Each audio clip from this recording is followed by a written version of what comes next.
Hi. Hello, and welcome to the Partner Panel. And we hit record. Lit. All right. So, welcome, by the way, guys. Usually, welcome. I'll be real. Thank you. We're very informal here. We talked about this beforehand. We're just gonna read through it. Like, we're just gonna share our thoughts, feedback, etc. So let's just go right into the actual patch here, the 13.8. There was some issue with minions, causing minions to deal negative damage when stacking armor. I didn't see that, but I guess minions couldn't touch you. Is that what I'm gathering from that, armor? Right? So if you had armor on, they wouldn't do any damage to you? Apparently. Okay. But negative damage, doesn't negative damage, like, in a sense, heal you? I mean, would that not be like... So it could negative damage. Well, it could be taken one or two ways, because negative damage could also be like, hey, like, you're doing all of their health and then some. You get what I'm saying? Okay, yeah. So I really don't know, but like going into the negative instead of just being the zero and stopping. Exactly. Like it's like the armor isn't doing anything. It's actually just making it worse. Maybe. So if you had 2,000 HP, it's taken 2,020. You know, to finally get that kill because they go into the negative damage. And in a health equation, that's not a bad way to explain it. But as far as armor, basically, it's like almost having negative armor. To a sense. Yeah. Negative armor. I'm curious if it means that way though. Yeah, I'm not 100% sure. That's definitely one of those. Let's throw a sentence in there. Let's talk about that now. Yeah. Right now with this patch already, and since we brought it up as it is, like, it's not. Some of these patches aren't getting worded very well. They are not. Yeah. Like, I don't know. Farther down, let's jump right to it. Let's go with Gideon, right? Let's jump down to Gideon. And Gideon, his void breach, the projectile size increased slightly. What does that mean? What is that? Yeah, that's an issue. Projectile size. Dude, that's so I don't know, bro. That's so big. Yeah. So that's the night this came out, the patch came out. Not the actual patch dropped, but the patch notes came out the day before. I streamed Clone. Clone was in a game with Jake Sim. Jake Sim, the tester, reached out to somebody and said, hey, what was the increase actually? And I think they said it was like, they gave out numbers. I have to go back and watch Clone. Pretty much it was like a 15% increase or something like that. Well, that's huge. Well, not maybe not 15%. Sorry, it was like 15. It went from like it went from like a 9. I went from a 75 to a 90. Okay. Here's my issue. That's like, if you have the numbers, why isn't it making the notes? That's the part I don't understand. Yeah, that's what we're saying. That's the point. Like, it's slightly. It's like telling people to, like, go try it out and see what happens. That's pretty much what you tell us how big it is. Yeah. You tell us if you felt it. If you felt it strong, The same thing. Let's skip on the items real quick. I do while we're on the characters here, focus real quick, because I'll be honest with you, man. At no point in time did I look at Gideon and say, yeah, he needs a buff. Really? Perfect time to bring Mech in here. All right. Okay. I have something to say about Gideon. Go. Okay, he was strong. He was very strong in a couple of patches. But I don't know, man. Like, compared to all the other casters, it was like a must to play him right now. I think that's what this fall is coming into. It's like, who's needed on the team most? Who has the most damage output? Like, Gideon was at the top for sure. Like, in terms of consistent damage and burst damage, he was at the forefront for sure. And now we have people like moving up to Gadget now, because Gadget's gotten buffed like 5 or 6 times, right? So, like, now it's becoming apparent that you need a Gadget on the team to propel your team forward. He's power creeped big time. Yeah. So, I mean, in terms of the buff, like, maybe they're just trying to match it up to where, like, he's not so lowly picked. But I mean, people still pick him, and he still does insanely strong damage. But I just don't think he does what his output was before. That's right. Hit him with the numbers, Mech. Yeah. Go ahead. With the numbers. Hit me with the numbers. He has the exact same damage. His damage hasn't changed. It has in the past, but when he was good, his damage just stayed the same. The big nerf to him was the wave clear. with He's the 40 to 30%. borderline useless because he can't clear wave to move. He sits in mid all game. The reason he was so strong was he was all over the map and getting kills. He just doesn't do that anymore. And that's why you see Gadget being so strong, because he was a counter to Gadget. So now Gadget's got nothing to worry about, and Gideon's got no abilities to clear waves, realistically. So I thought for sure you were going to hit me with the win rate. No. I'll give you the win rate. It's really low. Here's where I want to counter argue then. And this is an issue that I've had with Strange Matters in the past. If they were addressing a specific issue, and the example that I always bring up are respawn timers and getting back to lane, right? At this, they're like, okay, we're gonna change respawn timers, and at the same time, we're gonna give you movement speed out of base in the same update. So they tend to kind of double down on things that might not necessarily need doubling down on. And for example, here you're reducing the minion damage from 40 to 30%. That's a nice chunk that you're reducing it. But by increasing its size, that also means you're going to hit more minions easier. You see the counter there? So it's almost like, hey, at this point, we're going to take something away, but then give him something counter, which in a way, it's more of a balanced change. But my issue is increasing the projectile size in his right mouse button. His right mouse button is already the highest damage dealing ability or use on enemy heroes. So now you're making it easier to get his passive, which is already broken. And then on top of that, the most damaging ability, let's make it 15% bigger. Now you can hit that even easier. That was a questionable hit. Well, we increased it. Like I don't see the logic behind that. And as we go through the different characters here, that's what I'm saying. Because I understand if they would have literally just done 40 to 30% damage to minions. Like, okay, they're keeping his power. I still think his power is a little nutty with his passive, but they're just adjusting him so his wave clear isn't the same. But by increasing that projectile size, you're also guaranteeing, because here's the thing, it goes through minions, right? So you're almost guaranteeing that on its way through minions now, it's gonna hit that one or two minions that might have been on the outside of that frame. You follow? So yes and no, because even before, I don't think the size is a buff to his wave clear, because you could hit everything anyways. That to me is more of a buff to hit people in lane.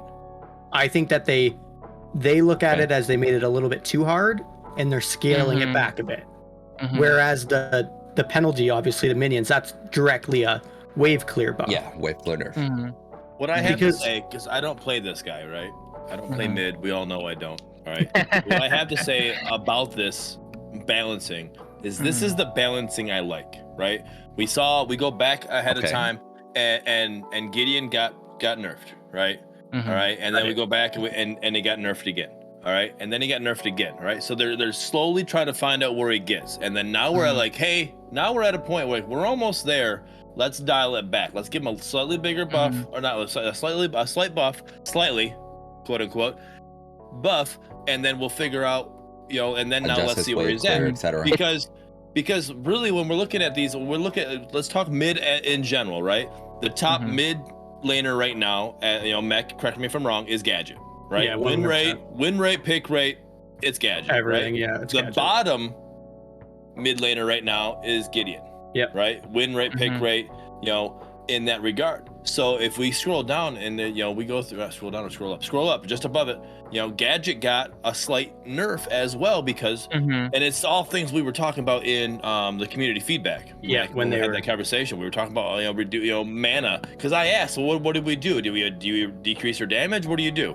And it ended up being the mana situation. It almost looks like it might be spam ability, and mana is the biggest thing with Gadget. So we've literally taken the bottom two mid laners, and we've tried to make it work. We're trying to bring mid lane is in a mid lane. Like, you didn't mess with the people in the middle, you messed with the bottom and the top, and we're trying to get mid lane perfect. This is what I like to see as a balance. Yeah, it's a sweet spot. They're trying to find that perfect. Okay, like, we want every mid laner to feel different, but at the same time, like, be viable on every team, depending on how you're placed out. And that's where I think that it's almost a downside to try and grease them all a little bit too close together. Because, for example, the way Gadget was released, and she was intended, she was a control mage. A control mage is by definition just made to control the lane. She's not going to do the most amount of damage. She's not going to outmaneuver you, etc. But she has a lot of zoning potential, a lot of AoEs, etc. When I saw that they're adjusting Gadget because with more damage because she's not being played enough, because everybody just wants to play damage dealing heroes. In my mind, I'm like, she doesn't need to be a damage dealing hero. For what she did, she was designed properly. You could have thrown a Mat Limb in there, controlled a lot, but she didn't necessarily need to do the damage. You feel me?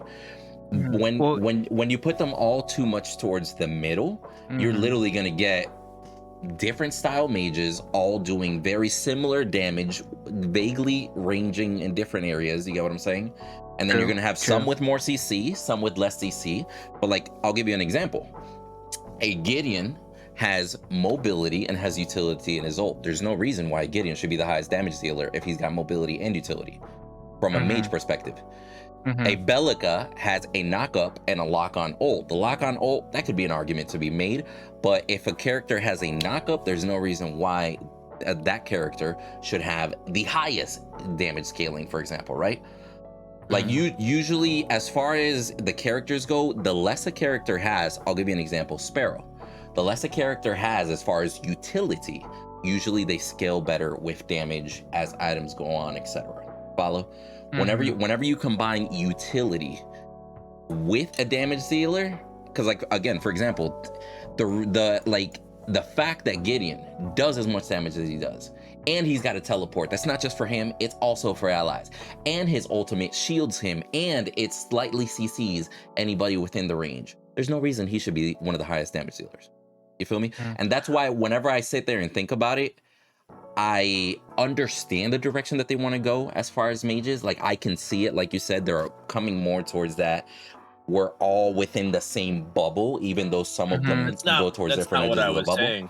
That's not what I was saying. I'm talking about balancing the win rate, pick rate, right? Yeah. No, I get what you're saying. Like, what I was saying wasn't a counter to you. The ability. Okay. Yeah, I was encountering you. I was just elaborating on what Terry said. Yeah, gotcha. Like it worries me when they balance like that. And then now let me fix of what I think they should do in terms of, like, I totally agree with you 100% that they should have certain mages that are for certain things. Like, depending on your draft or your team, there should be one that, okay, like I was telling him on my stream yesterday, we need more archetypes in terms of different things. So mages, we need more area control mages, that's for sure. And like you said, that we can't have all mages doing the same amount of damage, because every mage is going to eventually be the same eventually. So and people can argue too that, like, Gideon could be a area control mage because all his abilities are AoE too.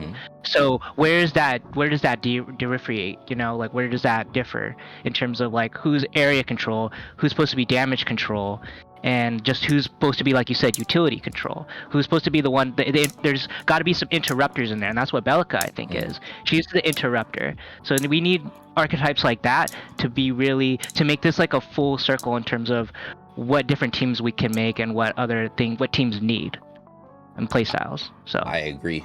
I think Faye would be a great addition to the overall mage, because you have an ultimate that disrupts, displaces, so to speak, pulls, etc. And then at the same time, she had a slow. She was one of those mages that originally she wasn't designed to be the most damage. She was designed to provide utility, and in a good scenario, with a good player, that utility outweighed the lack of damage. True. As it should, and as it easily could with other characters. I just don't like. I personally don't like, and it affects the balancing a lot, that a lot of the mages introduced are bursty damage mages. Yeah. Right.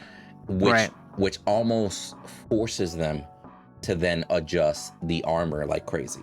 But while adjusting the armor like crazy, then they have to adjust all the basic damage like crazy. But now this basic damage is fucking up the mages because it's not balanced properly. You get me? Yeah. It's a big circle that's based off of damage, when it should be, if there's different archetypes, like you said, it should be balanced just basically on a median, and then what the role is. Like, for example, a character that has a lot of utility, like a Faye or like Gadget in this case, for example, the way she was redesigned. She shouldn't do damage, but it's understandable that she's got all that utility. Or like before, with a mat limiter and a Gadget, you could harass the shit out of a mid laner. You could almost guarantee a Raptor or a Prime with that ult, right?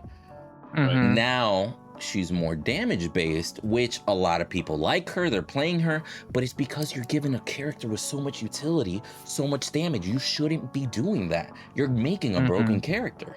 But you got to look at it as they got a balance for what they have.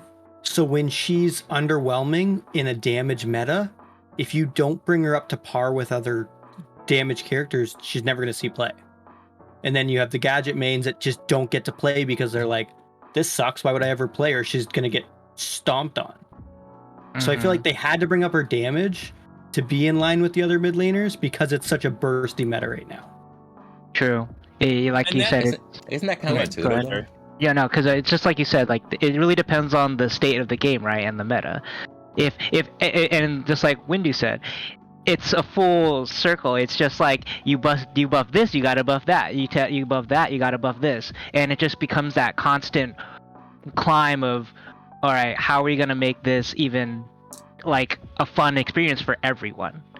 So. And that's going to be a MOBA though. So right now, that's what we're at. That's our balance. That's what we're getting. We're getting people who don't normally get damage are going to get damage because it's a damage meta, right? That's what we'll call that, for what it is. But then when we add 5 more heroes to the game, and then the meta change to be more of a CC meta, then we're going to start, balancing our heroes to affect the CC instead, or anti CC, whatever. However, we'll balance that meta there. And then when we got 50 heroes in here, and it's more of a armor meta. I'm just bringing words in my head right now. Meta? Like tank meta, sure. Then we're gonna balance to that, and then that's when you might see, when the game gets bigger and we have more heroes, you might then see diversity, the gadget of what you were talking about in that regard. Like, hey, she is now a control mage because and she's not doing the damage she's doing because she's doing because we have more of a balance with what's going on. I do want to say, to elaborate on that before we move to the next character here. Yep. I don't disagree with that, but I caution them because adjusting for the current meta, when we get to the bigger pool, you're going to lose the identity of certain characters. You're not going to have a solid archetype, like we said, like an actual control mage. If you keep on balancing like that every time you add one, by the time they add 10 new mages, they're all going to be very similar because they've adjusted them all to be similar along the way, which it shouldn't be. Like in a proper MOBA, you're going to have some that are better damage, some that are better utility, some that are better at mobility. But that's what makes each individual hero unique, and that's where team comps and draft picks come into play so much. And the more you mix it, the more it's gonna be harder to separate the differences later on. Yeah, I mean, I get your point, and I agree with you, but I also agree with Mac, and I think that like right now, like it's too small of a hero. It's a very hero small base, hero pool to pick from to have like you kind of have it, because like right now, if you literally, with it being damage meta, like why would you not? Why is it not just the same 5 heroes versus the same 5 heroes? Right. I mean, it's just that's how meta's always going to work. Mirror matches are going to be. Well, and I think too, like, just like you said, if we put too many people in the pool, and then you're going to lose those archetypes too, because even in Paragon, there were way better characters than other characters, even in the same archetype, right? Like most of the time, you would never see a gadget picked in Paragon. You would see Iggy and Scorch, right? Because their damage was so high and their utility was so high. That's why everybody picked them. Or like the only reason you saw Sparrow was if they picked the phase. To give you an example. But that's where the picks matter. If Sparrow is the same as Murdock, you could Sparrow whenever you want. Or if Sparrow's too strong compared to Murdock, there's a reason why Sparrow scaled so well late game, and early game she was behind. That's why a character like FaZe helped her so much. You're supposed to have those differences. Having too many similarities and having too many, all the classes be too similar, or let's bring them more towards the median, it's almost, it pushes it closer to let's build a brawler game, and it pushes it further away, in my mind, to let's make a MOBA with differences. Mm-hmm. You get my Yeah, kind of argument there? that's fair, I think. And I think the reason we're seeing this problem, though, in my opinion, is we have too many mid laners in comparison to the other roles. I think we have a lot more mid laners, so we're trying to make all these mid laners fit. You know, you have four carries, right? Grim, if you know, so yeah, but like you can easily separate those and have their archetypes be what they are. You know, Sparrow's squishy, but she's late game. You know, Murdock, he's almost like tanky, but he can fucking do that. Like that shotgun, he does some damage. Or the stand switcher. Twin Blast, Twin Blast is fucking mobile. You know, and then you got stand switcher Grim. You know, they all have their own different things, and they do what they do. But like you have all these different mids, and it's like to make all of them they're all different. That's where it comes harder. So I think once we start growing the other roles, maybe the mid lane role can then start looking like their own individual selves. Yeah, I mean, but damage or not, you're still like, I'm gonna play much differently into a gadget than I do a Gideon. So they definitely do still have their own play styles. Like Gideon's gonna do way more burst damage than a gadget is, for sure. But a gadget, if you stand in that ult, that's that zoning capability. You fight in jungle, you're pretty much guaranteed a win in a team fight. Like a prime fit fight, I'm not worried about a Gideon as much as I'm worried about a gadget walking in and dropping ult. So I think they do have different play styles. Yes, they have higher damage, but you still play different into those scenarios. And it's I think the more damage meta. Yeah, and I think the community is hitting it, like it's taking it a lot too, like the pool, and that's why we're seeing so many like characters being played in different roles. There's just not enough. Like people are getting bored. They're not, and it's tough to play because everybody knows that gadget is the highest damage right now. But it's like, you know, like it's hard, especially in playing. I've seen it a lot in getting into like the lower ranks and stuff. You see it like. You see those people like wanting to play those different roles, and it's like they can't because it's like, you know, it's really tough in their circumstance. But I've seen other things work too. Like I've seen, you know, I was playing against Triple Kong Dong and them, and they were just messing around, but they were completely wiped us just because he was playing Decker and Muriel running around together. So it's, you know, I think people are just getting. I think once we get into a bigger pool, and hopefully in a better state of the game. We'll see a lot better, like in terms of play and everything else on that end. Yeah, and more skill-based matchmaking. For sure. Yeah. I was gonna say, so to elaborate on that, kind of change the subject, and then we'll continue with the characters here. Yeah. Where would you guys put priority as far as new heroes and state of the game? Since you just brought both of those up, like if we had to choose something to focus on, not necessarily only do one. But let's say like a 75-25 split. Where do you think it should be? I think heroes are pretty important. I think 7 months is too long to go without a hero. Yes, way too long. That's very dry state for the game. And just constantly like, even games that like you would say like Overwatch, like they don't have a lot of characters, but at least they come out. You know, they're constantly like saying, "Hey guys, we're gonna come out with this new character." There's like nothing we've never. At least we're not getting any of that. We're just like the statement that we got was, "Hey guys, we're not pumping in any new heroes. We're focusing basically on the strength of the game, and because we think that the roster is good." That's you guys. That's not us. That's just like, no, we want. The most I've seen the community grow is whenever there's a new character. The moment I forgot who it was. I would think, who was the last character that came out? Morgesh, January 1st. Morgesh? Yeah, Morgesh. I saw like at least 400 to 500 concurrent players on at once. That was the most I've ever seen. Spikes. Yeah, it was nice spikes. Like I think that's what keeps the community interested and the community growing, because you have a lot of those players that, oh, I love playing Seraph, or I love playing Shinbi, or I love, like, those people are going to come back. So that in turn grows the pool, that in turn grows the community, and that in turn grows the game to make it diverse for everyone and have those different things that they can play as. So in terms of a split, I would have to say at least maybe I would love to see a 50-50, but at the same time, I think balance is really important. So I would want to say at least 70% on balance and at least 30% on heroes. And let's say the 30% is like maybe one hero every, I don't know, 2 months, 3 months. Let's say that. And then I think that's still a good amount of time to balance. 3 months, you release a character, you do another 3 months of a balance. You know, I think that's pretty good, in my personal opinion. Can I counter that? Not counter the split. The split, you know, that's your opinion. I completely understand that. But like the counter of the what we need as the community and bringing people in and spikes, right? So you're right. When we get a new hero, we do get those spikes, right? It goes back. But especially because that hero, like you said, Shinbi, right? We know we got a lot of Shinbi fans out there, right? You have those anime fans that are can't wait to play Shinbi.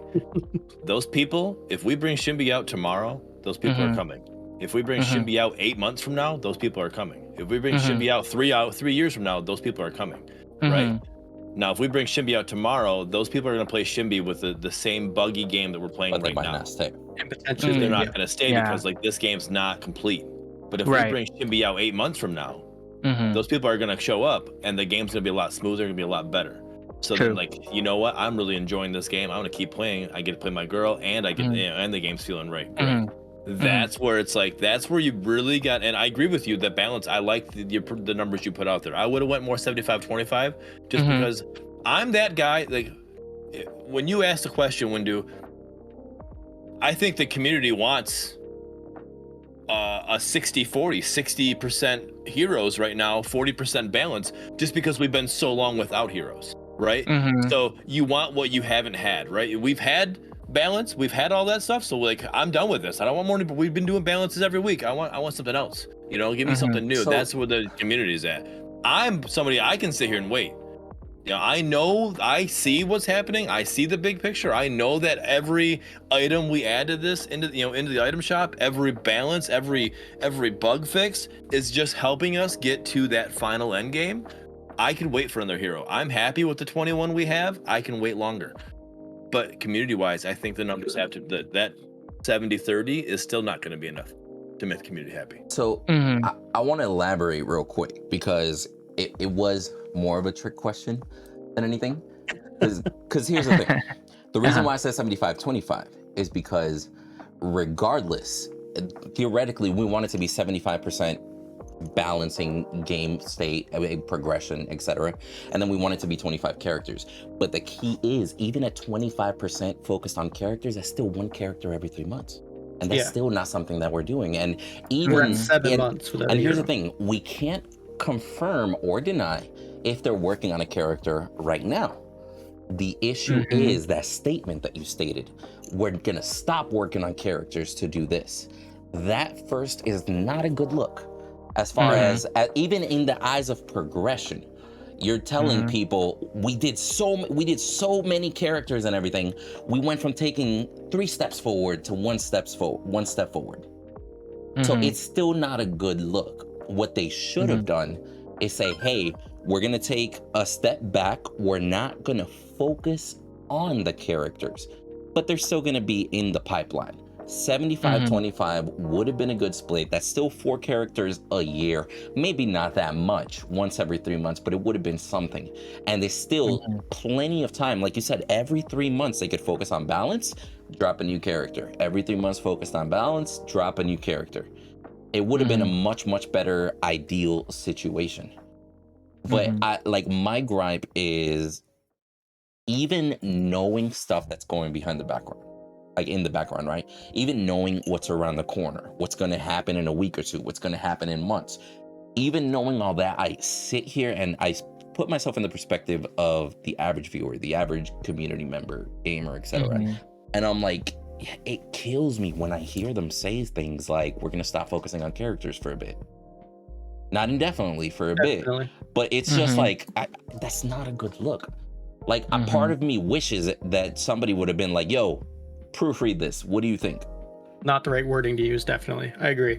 Because you know for sure, they might not say they're working on heroes, they're working on heroes. Like, there's no way they wouldn't be working on heroes. It just doesn't make sense from a game perspective. If I was them, I'd be building a backlog, getting it ready while you're pushing out this big stuff. Because if you have a guy that specifically creates character models, if you have a guy that's really good with What's he textures, doing? if you have a guy that rigs, yeah, what are they doing? Just twiddling their thumbs for exactly. 6 Yeah. months? Can't wait So- for my turn. Yeah, right. So I agree with you. That wording, it's just, I don't know. Like in a world of politically correct, I definitely think the wording could have just been checked a little bit more. Quite frankly. And that goes back to the notes too, of like making sure the wording's right in the notes and stuff. Like, Correct. it's as a whole, it would make them look a lot better for sure. So speaking of, let's start here at the top of the balance part, where it says minions, range, and siege minions now have 1150 attack range when attacking heroes. What was the range before? Is that a buff or a nerf? Yeah, It's a buff. The buff. but why doesn't I it know? say that? Because I had to go through. And Why I did had to go through and I looked at every fucking patch note because I remember that was in there. I went through and found every patch note. So here's my notes. All right, patch 0.6.2 siege minion attack range. Siege minion attack range is decreased from 600 to 300. All right. Patch 0.6.3 range and siege minions attack range increased from 500 to 1,000 units. Now I believe they were obviously combined together. I think the siege minions were still at 300, but they buffed them and they just they're all going to 1,000. All right, is what the point is, right? So the siege went from 300 to 1,000 units, right? So it is a 150 unit buff. Again, why wouldn't they put that in the with wording? It's just, why wouldn't they just say we've increased the attack range of attacking minions? So that same night that I told you I raided Clone and him and Jake were gaming together and Jake was finding some information out, I literally went through all the patches and I read everything. Because I knew it was there. I'm like, I can't remember what it was. I knew it was a buff. Because here's how I know it's a buff, right? We know what the meta is right now. The meta is range off lane, right? Yeah. So when you say range and siege minions have 1150 attack range when attacking heroes, what would be the point of that? The point of that is to try to keep you out of the offlane, or at least give a benefit to the melee characters in offlane. Yeah, so I knew it was a buff. I just didn't know how much of a buff it was. Here's the problem. Attack range when attacking heroes being increased when they're targeting a hero literally is only going to affect the carry or the support, maybe depending on the character, because the problem with range offlane isn't the fact that you see a Murdock over there every 3 seconds. It's the fact that you see a mage, the fact that they can land all their abilities and not be targeted by the minions. Increasing the range means nothing if there's a Gideon over there just dropping rocks for free and not targeted. I honestly think it's not even, I don't think it's, there's mages there, but it's not really mage. It's Grim. It's pretty much Grim. Like that's the best way to look at it. And he would get affected by that big. Grim would, because he is very. I mean, he can be you can build an ability Grim, but he still relies quite a bit on his basics. Yeah. Grim and Murdock are the two that I see over the most. Grim, Murdock, and Morgash, I would say, are the three that I would say I see over the most. So, so Morgash is like you said, Windu. It would not affect her. No. But no. I mean, if she lands a basic attack on the enemy, but which he rarely does. Yeah, which at that point, that's just a Morgash is kind of throwing. Yeah. But that's what this is. So this is their balance to try to figure out that off-range beta. When I read it, I'm like, that's what that is. It literally gets in my head. I think that's also too, because I've been, I like being in the off lane. Seeing ranged people in the off lane kind of just tweaks me a little bit, just because that's not how the role is supposed to be played, right? That's not how you're supposed to. It's supposed to be in off lane. You're supposed to be a farming game, right? You're supposed to farm better than the offlaner, and that's how you get ahead in offlane, is you can farm better than the opposite character or hero and sustain in that lane. So when I see that, it does make sense, but in terms of I don't know how that affects in terms of every other lane, because I'm pretty sure that affects duo lane a lot, because I feel like duo lane has just been getting murdered by minions for no apparent. I've just been. Dude, you land one basic, the minions do more damage than the enemy carry. Exactly. And now they can either reach you last further. patch, I think it was 2 patches ago, they buffed the damage, the output damage that minions do, or whatever is what it was, and that's why squishies will definitely get melted. But do you not think that's a good thing from a MOBA standpoint? more I focused like on farm than kills. You're trying to get Mhm. away from the brawler aspect. That's exactly That's what you gotta true. do.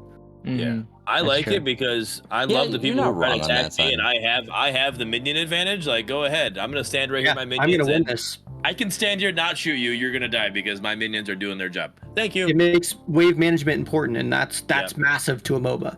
And Mhm. that I think that's a good change because it's stepping away from the brawler and it's bringing it back to MOBA. That's a good point. I will say, Mhm. I really think they need to grab that green shrine and change it to something that actually does damage to whoever they're hitting.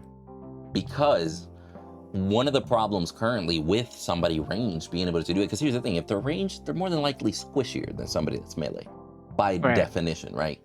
So whenever you're ranged and you can sit there and farm the green buff, the green shrine for free, and then go back into lane and poke for free, it's just too easy. But Mhm. if somebody that's tankier can grab that green buff and lose less HP, imagine grabbing the green shrine and now you're quarter HP because you decided to go a range character. Like, you'll regen it slowly, but for that time frame, you're weak, is what I'm saying. But whereas opposed to somebody tankier would be able to sustain more of that damage. So you're talking about the buff hurting you? Is that what I'm? Yeah, like Is the that what buff, you mean? the shrine attacking you in some Oh, way. okay. Oh, you want Like what- shrines to attack? Only the people green. now? I'm saying Only specifically the the- green one because it would Okay. deter somebody squishy grabbing the shrine by itself. But wouldn't you think that just creates a scenario where they let the tank walk in and then they just steal it, and then they have? Well, but if they steal it like that, that's No. calculated. That's perfectly fine. You feel me? Oh, what is the range gonna? What is the melee really gonna do about it? Well, the counter argument I'm saying here is, let's say in a scenario where something gets sniped, I mean, a Gideon can come and steal Raptor, and you feel me? Like dropping something at the end, it happens. But what I'm saying is, currently, you're gonna have, let's say for example, a Morgesh bullies the Greystone the first 6 levels, right? Greystone has to live in his tower. While Greystone's living in his tower, Morgesh now grabs a green buff for free. Now she's got health regen and mana regen for free. She took 0 damage grabbing that. If anything, she gained health and mana by shooting it. Yeah. And then now you have an even more OP Morgesh against this Greystone that's still struggling. Whereas opposed to, imagine, as opposed to getting mana and health from basic attacking it, right? Imagine you actually took damage because it was shooting you, or an AoE, poison, whatever the hell they want to throw in there. That would make sense, but I feel like if they did that, they would have to make every other buff do the exact same thing, because then it's just like kind of weird that only the green buff would attack you. But I get what you mean. Aren't shrines something that are supposed to be like, you either can grab by yourself, it'll take you longer, or a jungler can help you grab it easier. Let's say in the duo, if I'm a Murdock hitting the shrine by myself and my support's over there, why am I getting free health, free mana, and a reward at the end of it? True. You follow? I get it. Like if it were something that damages me, for example, like a normal buff, I'm not gonna go grab blue buff by myself as a Murdock. I'm gonna die early on, right? You have to. There just have to be a punish or a counter to it, right? Was what you're saying? Is what I'm getting from. And, it's like and one of the reasons why they struggle to balance those shrines so much is because it's literally free shit. The only thing you can do is snipe it. Yeah. It's literally free shit. Just like almost like a wave, just like because there's being a shrine and it being a statue. If you just kind of had this, they could do an aura. As soon as you start hitting it, the aura activates and it slowly melts like 1% of your health at a time or something. Like the core, like how the core does. Like as the core it gets hit, it just kind of does this little shockwave thing, and you get hit. You know, if you're in that, then they could definitely do something like that. You know, and it be that way. To make I'll tell you those this, you don't shine through. Yeah, you don't see that Morgesh go and grab the blue buff early. She's gonna get fucked up, and she's gonna come to lane with 10 HP. It's not. So what it could do is if you have, like I said, if we're gonna do this with all the buffs, and that's fine, right?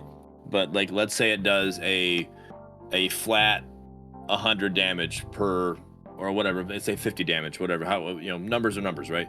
It does a flat 50 damage per little aura push, right? If you're there by yourself, you take all 50. But if I go there with my Muriel, kinda now like I get Bora, 25 and 25. You know, that would be better. And if my jungle's there, now all of a sudden it's like 12.5, 12.5, 12.5, or whatever. However, math that was not right, but you know what I'm saying. you know, and then it just gets split up, divided by 3, or you know, however it works, you know, and then you just keep doing that, and then if your teams, that's how your team works together. Yeah, and I think that creates like a little more of a like you said, like what Windu said, it's just free shit. It now becomes more of a strategic play. Now it's like, okay, if you're gonna go in, I'm gonna punish you for that, or if who's gonna go in first, kind of who's gonna fight for that buff. It becomes more of a fight than more of a steal. So I think I like that a little bit better. Because right now it's I was just gonna add that right now it's literally whoever's ahead gets free shit. It's a winning lane. That's what it is. And then they get ahead even more. Winning. Yes. It promotes, I'd say, the snowball meta, where I think that's why they changed away from being gold buff. Winning lane. Yeah, that's exactly what that was. I think that's why they changed from gold buff, because like now you don't get any gold, you get lifesteal, and that buff was ridiculously good. Something else. Is it XP? I don't think it's XP. Lifesteal and something else. Attack speed. You get lifesteal and attack speed now off of it, instead of being gold off of minion kills. And it took me forever to realize that, even though it says it on the screen as soon as you get it. I'm still like, my team's in a fight, I'm like, no, I'm sorry, I gotta use my gold buff, I gotta get my gold. And I like, as soon as I finish that wave, I'm like, fuck. That's another thing to talk about patch notes, because I think that was implemented way before, which is, it's another thing where it's like, why not just put it in the notes? Well, that is like, it literally says jungle buff, and then it says shrine, and then it says change.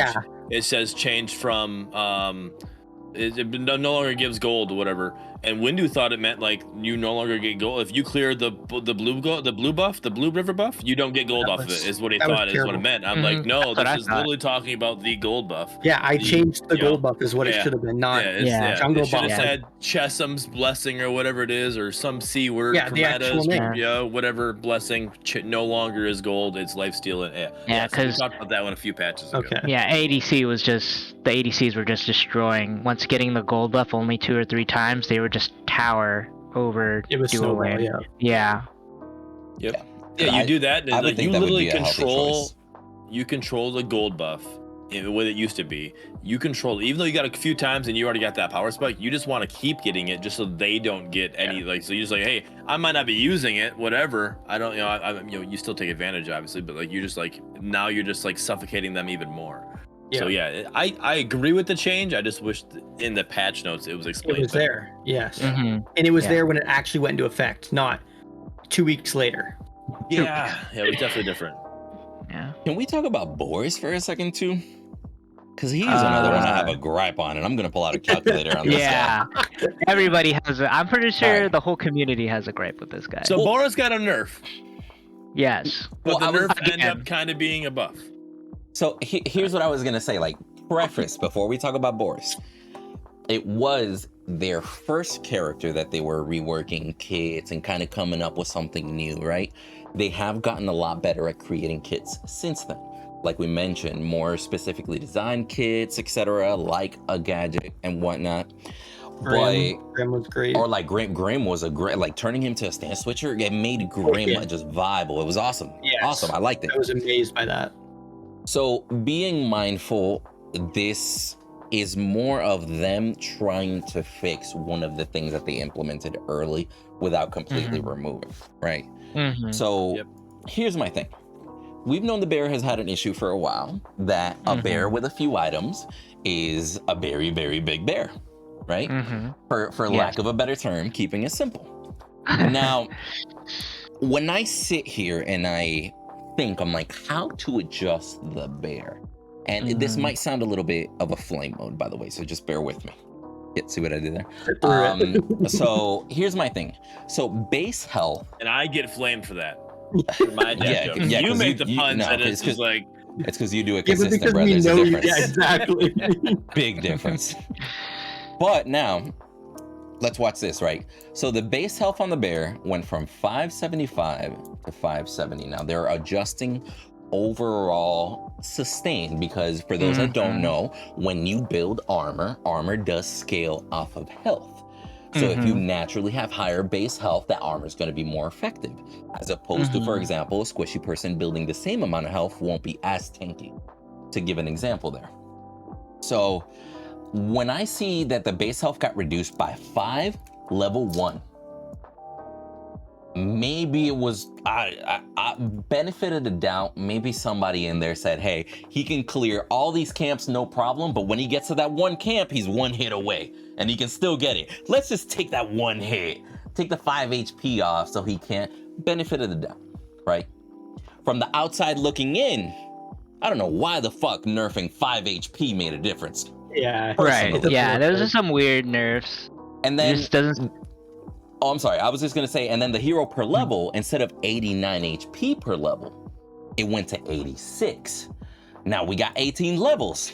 Times that 3 difference. Bro, they just nerfed him late game 54 HP. Thank God they did that. Yeah. Why? Why? That's one of those things, like, I'm going to be real with you, bro. I wouldn't have picked that shit up from the ground. Just just sweep it with everything else. It's like that one person that says, oh, I picked up this pencil from the ground for you, bro. You're welcome. Like, I'm like, personally, I just don't understand it. I understand why. As I mentioned, it has to do with the armor scaling. It has to do with the scaling of his overall sustain. But personally, when you take these 54 and then add the 5, you got the 59, right? At the end of the day, the 59 HP, is that really that much of a difference? It's not. Like, if you nerf him by like 150 HP, that could be substantial. That could be a full basic late game, even if you're not building too much damage, right? That can make a difference. Or even with armor scaling, like if you take off 100 HP late game, it's a minute change, but it is a change, right? When you show me that you changed it 54 HP from a logical standpoint, I'm just over here like, I'm gonna need you to break it down for me. I don't get it, just personally. I agree with you, but I also disagree on the terms of I don't want them to over nerf a hero. I'm totally okay with them slowly scaling back. I get Boris is a huge problem, and he needs to be scaled back more than that for sure. But if you look at Gideon, they scaled him back and he didn't play. It was too much, and now they're buffing him back up. So I get them slowly doing it to get them in the right spot, but I still think the increments need to be stronger. Like I mentioned, at least 100 definitely. HP late game, like 59. Go ahead. Yeah. I honestly think that I've always had a problem with Boris just because, like, I just think he had too much. It's just like you said, I think he had too much stuff. Like, I think he just had too much. He has too much passives that, like, why does every single of his abilities have like a regular like active and a regular passive? That's way too much stuff. I think they need to remove some stuff, like the lifesteal. Like, why did he have so much lifesteal on like 3 of his abilities? So much lifesteal. Yeah, that doesn't make any sense. And then especially when you put in items like the fountain, like this fool can just take Prime by himself, which I've seen him do like mid game. He's got escapes, he's got engages, he's got an execute. He literally has everything you need to snowball. And that's why I was prefacing as far as he was one of the first kits that they designed. But when you sit here and think about it, it's like, all right, so check it out. We're going to make a bear with mobility, right? Follow me. We're going to make a bear with mobility. We're going to give him an ability that if he gains the stacks, or let's just say it like this. He presses a button, the closest enemy, he's going to have increased mobility and increased attack speed as long as he's looking at that one person. Right. But then on top of that, let's make sure that his right mouse button is a leap. So he kind of like I caught you. But then on top of that, let's make it so he hits him multiple times along the way. And you know what we should do? Let's make him unstoppable while he's doing that. And he's going to be able to lifesteal off of it. And his ult is awesome. We're basically going to grab a steel ult and we're going to make it so he leaps on him. But it's only going to be one person, right? And he's going to do a specific amount of damage. But you know what we should do? If they're below a threshold, let's execute them. Why? Because we fucking can. Like, it's just like, when you think about everything put together, I'm like, they made Wukong. Yeah. It's like they sat at like a team meeting and it's like, everybody throw in an idea, we're putting it all in. Just let's make a hero with everybody's ideas in it. Again, they've learned since then. They've produced way better kits since then. I have no doubt that they'll produce good kits, amazing kits down the road. Why they haven't pulled a Wukong and just said, hey, you can't use the bear for 2 weeks. This is the new bear. You're welcome, guys. We changed it. Because, like, Yeah, because I was funny. Because remember that they did changed Boris. They took out. Remember his ultimate did a percentage of damage based on your They took health. it out. So and then it would plus that damage plus the threshold. So that would instantly kill you at like quarter health. But it's funny because I was talking to Cooch about this yesterday about if they were gonna put Wukong in the game, they would have to tone down his ult by millions, just by make it, if you're hitting somebody, instead of a clone procking every hit, let's have a clone proc every 2 or 3 hits, something that whittles down that OP-ness, what makes them strong. Like Boris, I think his nerf to sustain is good because I don't want to be killed with literally a Boris with no health. No damage and all tank. That's ridiculous. But at the same time, I think Boris needs to be based on something that's like mobility, like you said. If they're gonna make him a mobility, he shouldn't be doing that much damage. And that's Again. to that subject we were on before. If their utility, if their mobility, if their damage, they shouldn't have a little bit of everything. I think if you want Boris to be full damage and like mobility, legit, get rid of his lifesteal as a whole. You want lifesteal on Boris? Build it. Yeah. Like a normal person. Yep. That'll fix Boris real quick. I think one of the issues that they're having is they want him to have all these, cool features like the lifesteal, like the leap, etc., swiping twice. But they're afraid of changing it too much. And I personally think that this is a character where they're going to have to make a drastic change. And like we mentioned, like I personally would rather them make a drastic change and be like, okay, now he needs a buff. Quite frankly. Yeah. Like instead of this 99 patches slowly inching downward scenario that we got going on. You feel me? Because it's like Kalari. Kalari had so many patches that she slowly and surely got adjusted downward, where I personally would rather just make it a drastic change. And if a character doesn't get played as much, welcome to a MOBA. Now we know we buff her next time a little bit. I think that, and it makes people more excited when you debuff a character, and then you see like, oh, like This he actually got got buffed, a buff. Yeah, it's like he got a buff. So I'll jump in with her again, or Boris, or whatever. So I think it gets people more excited. Not like this where they're just like, no, Is he still the same? No, yeah, he's still, maybe, I don't know. It's not as exciting as in terms of like, oh, like at least we're giving him something every time and then bump him down all completely. But yeah, I totally agree that Boris his lifesteal should just go away. Yeah, for sure. Just too much going on with that guy, and I just feel like, yeah. I don't know about lifesteal going away. I don't know. It's hard. It's a very tough situation. Very. Welcome to game development. Right. Yeah. Exactly. I can definitely see that because this is their first technically, the rest of the heroes all had their kit from Paragon, right?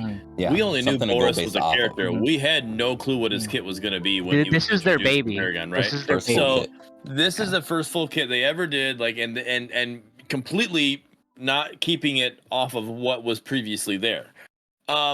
So technically by changing anything, to his kit is really kind of almost saying, hey, we fucked up. And SMS doesn't want to do that because they've done that before and we don't want to continue having that situation. So if we can make these changes, right? If we can make these changes and kind of nerf him down, I do agree. All right, I agree with the combination of you two, right? I agree with Mac. Like, I don't want to drop down too much, but I agree with you, Windu. We didn't drop down enough, right? So I think I don't want to. I'm okay with slightly going past where we need to be, and okay, wait a minute. He's just maybe a little soft right now. We need to be maybe a little bit stronger, and we'll bring it back. But to be nerfed to the ground, or like, hey, you're not being used anymore. I was like, shit, we went too far. That's where I don't want to be. So I'm like, this here is not enough. What we have in this patch, I read it, not enough. And I almost think a part of the problem we have is the trolls in the community. Like, in this internet era, we have so many trolls in the community that'll sit there and chat and just say, no, Boris is fine. Boris has no issues. We like Boris. You know what? The new dev even came out and said, nope, that bear is too strong. Literally said it today. Mm-hmm. I'm like, so somebody, there is a dev that agrees with some of the community, right? Mm-hmm. The problem is you have these people who are just going to go in there and be like, nope, the bear's And fine. amp it Nope, up, the bear's yeah. fine. Nope, the bear's fine. And as you as a dev, you go through and read it, and you got majority of the community that you're reading in that conversation saying the bear is fine. That's because they're bear players. Yeah. They're bear players, right. or they're Yeah, just little exactly. trolls Those are because their they bear don't players. care, you know? No And one's it's gonna like- say. Or Yeah. they think they're true fault badasses, and I can beat the bear, so the bear is fine. Okay, that's not majority. Like, we got to fix the game, not just And- because you can beat the bear. And I will say also that it's part of the balancing from the 1% down, because the issue is with the majority of testers, they're well-versed, well-experienced individuals, good players. Like, any one of the testers has a potential to be a master if they wanted to. Mm-hmm. Yeah. And it's one of those things that when you go into a stacked lobby, I'm gonna be real with you, somebody with a bear might not do shit, because that guy on Chimera is fucking nasty. Or that guy on Kalari shit on the bear. And they're like, no, the bear's in a good spot. But when you reach Hashtag make Cooch Tester. hashtag make Cooch Tester. But then on the Bedrock. other 99%, when the bear is in an open lobby, next thing you know, it's like, that's a problem. That's a big problem. Yeah, there's pub stompy heroes, and Mm-hmm. that's like Kalari too. Like, she's a problem definitely at lower elo than higher elo, because Mm-hmm. wards, everything, You like, know how to Mhm. counter, etc. Yeah. Yeah. Yeah. There's a hard counter to those. But that is a little heroes. different. That one is more based off of skill level. When it comes Yes. to the bear, it's the lack Anybody of can skill pick it. level to Yeah. use him. Bear, you He's could like- just get in there and just. He's like the Greystone of the jungle. Yeah. At this point. Yeah. Just literally, you're not if you're wrong. in the middle of a fight, point at who you want to kill and press all your buttons. I promise you'll kill them. you'll kill. Yeah, Mhm. you're not wrong. Yeah. Like- Just say that guy. All right, get him. Yeah, I Worth think we can men- all agree that it needed to go up. Worth mentioning Yeah. too, the left mouse button adjustment that they made here, they essentially kept his damage output very similar on base damage. They made it so late game it scales marginally better by, I did the math here a second ago, like by about like 5 damage late game, not much, which does apply to the scaling, of course, but they also took it down by a little bit in the beginning. So they made it so when you put items early on, the basic attack won't scale as well. But as you get levels on them, it'll scale better. Right. So That's- late that's- game is actually a buff. At late game, it's a buff on his basic attacks. Early game, it's a nerf on his basic attacks. Right. And Essentially that's what the it was. problem though, because as of right now, where the bear sits does not need a buff at all. You No. could have just base LMB damage reduced from 68 to 64 and left They it just at left that. it. Yeah, you didn't have to help him late And he game. still He's might have already a been too monster. strong. Yeah. You didn't Yeah, need you're to right. give him that buff. That's where I'm saying, like, we don't, like, I'm okay. Like, And that's again, where I the want damage issue more comes in. aggressive with him. With him, I want more aggressive balancing. Gideon and Gadget, that balance. That's why I wanted to make that point earlier. This balancing, I love it. I love Yeah. what we're seeing here. Right? We got this. We're making this what we want. This, the bear. Is a different story. Yeah, Yeah. it's not the same. There's like no point to it. There's really There's no so point many to. people complaining about how the devs do not do anything to the bear. Like, they don't want to touch him. They don't want to do this. They want to. I don't know if lifesteal is the issue. I don't. Maybe because the fact that he is a mobility and lifesteal. Maybe that's his thing. Maybe he's a mobility lifesteal character. So take his damage down. Make him more Mhm. brawly. Like, yeah, like, Yeah. Stay like in the crazy. fight longer. If you want to do damage, build Hurt too damage on much. him. Yeah. Yeah. So that way you're forced not to. You're forced to take a card or 2 different items or 3 different items, whatever, that are all damage, and you're not just sitting there just stacking lifesteal on top of them because your other abilities do it. You know, Mhm. force him to build. Hey, I have to take this item. I have to take this item because I need to be able to do damage. I'm literally just doing nothing right now. Or you Chimera's become a a great tank with example of that. lifesteal. Yeah, Chimera is a great Chimera's a example of great that. example. He has the sustain. He has the health regen, not lifesteal, right? Right. And he's one of those characters that if you want him to do damage, you have to build damage. He won't naturally be strong.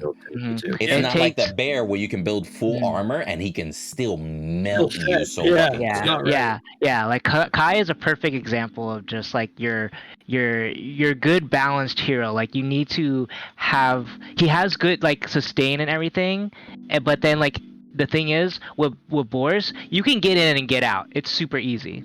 With Kai, you have to get in. Like you once you're in, you have to be committed. You can't just overthink it and be like, oh no, I'm not gonna go in. You can't dash away or ult to the other side of the lane just because somebody else showed up. Now you escape the whole lobby. Yeah. So I think like you said, if they're gonna have somebody with like you said, Gideon and Boris, you gotta have some kind of there has to be drawbacks to every character. Yeah, there has to be drawback. Yeah. You can't try and make every character the perfect character for their archetype, like we mentioned. Right. There has to be a hardcore drawback. For example, a Murdock has to get close range to land that shotgun. A Twin Blast has to consistently shoot in order to get his movement speed. That might mean he's pushing his lane. It might mean he's initiated the fight just so he can get the extra mobility going. You get what I'm saying? Like a Grim, if he wants to actively gain his energy back faster, he has to switch to his yellow stance and land basic attacks. Like there's drawbacks to different characters and playstyles. I am very against this. Let's try and make him as balanced as possible, because a character isn't supposed to be a balanced character. It's supposed to be off balance with a positive and a drawback every single character.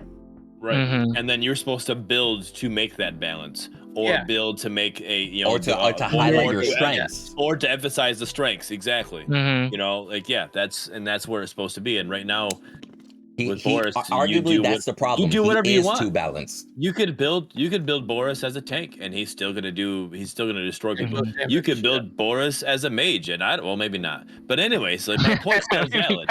You know, like, I mean, it's like, and I haven't seen a mage. I'm surprised I haven't seen a mage Boris right now. I mean, because Mac, that's I challenge you. Question mark. Oh, geez. Boris man. So speaking of Gadget, I think I will agree with Cooch. Gadget's balance is great, but here's why. It's not give and take like you saw in Gideon or like you saw in the Bear. It's like, hey, we noticed there's some issues going on, right mouse button. Let's just reduce the speed of that bot walking around just by 25%. Let's see how that does, right? It's a substantial amount, 25%, but we'll adjust from there, right? And then from there, her mana, how much mana she gets back when landing her bomb is fairly easy to land. It's actually a pretty big radius. Let's just reduce that a little bit. This is a proper nerf for a character that needed a nerf, right? A character that's already strong, I just don't see why there's adjustments. You feel me? Like we mentioned, they literally could have done the whole on the Void Reach, going from the penalty on the minions, and that'd be fine. And then we'll see how that goes if something needs adjustment afterwards. But when you give and take, how do you know which direction went right? Was it the give that fucked it up, or was it the take that fucked it up? You're doing too much to one ability. That's what I'm saying. I can see that argument, because, like, I mean, the same thing with my work, right? If we're troubleshooting, I have an issue with an instrument, and if I do multiple things and then I turn the instrument on and it's working, like, well, out of those multiple things I did, which one was the one that actually fixed it? What was the issue that I fixed? You don't know that you're so it makes complete sense with what you're saying there. What I do like about Gadget, though, real quick, is all of this, the right mouse button and the Q, it's pretty much the same thing, because that reduced right mouse button, that slowing that down makes it to where you're not stuck in that drone, because if you're in that drone, that tick, it helps her cooldown, right? So if it helps her cooldown, her biggest thing was spamability.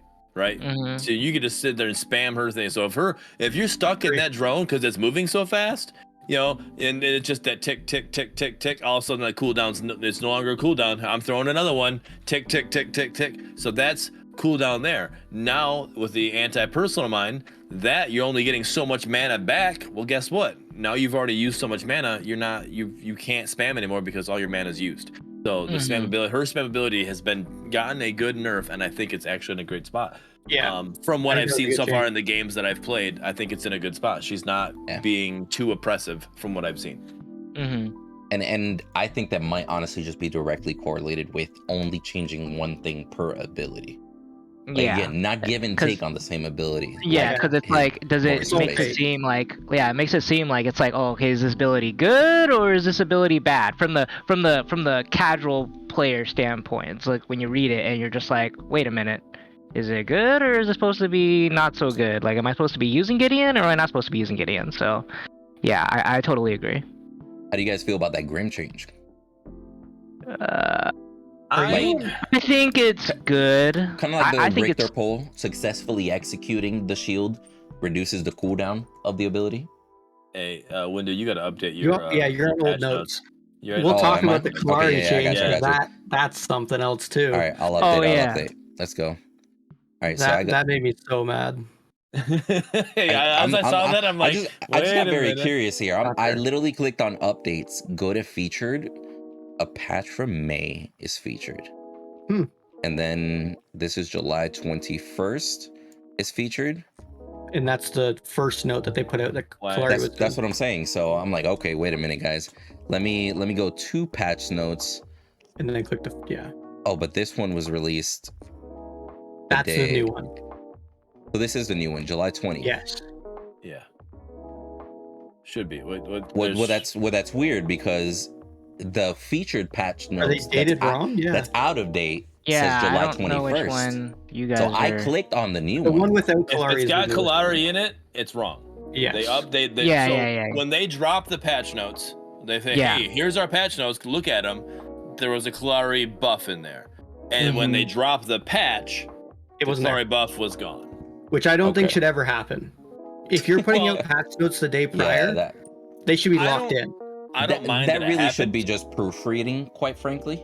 I don't mind that sure everything's I want an explanation of why you took it out. You don't just get to take it out. If you take it out, say, hey, we end up taking for whatever reason, I don't care what the reason is, give me a reasoning.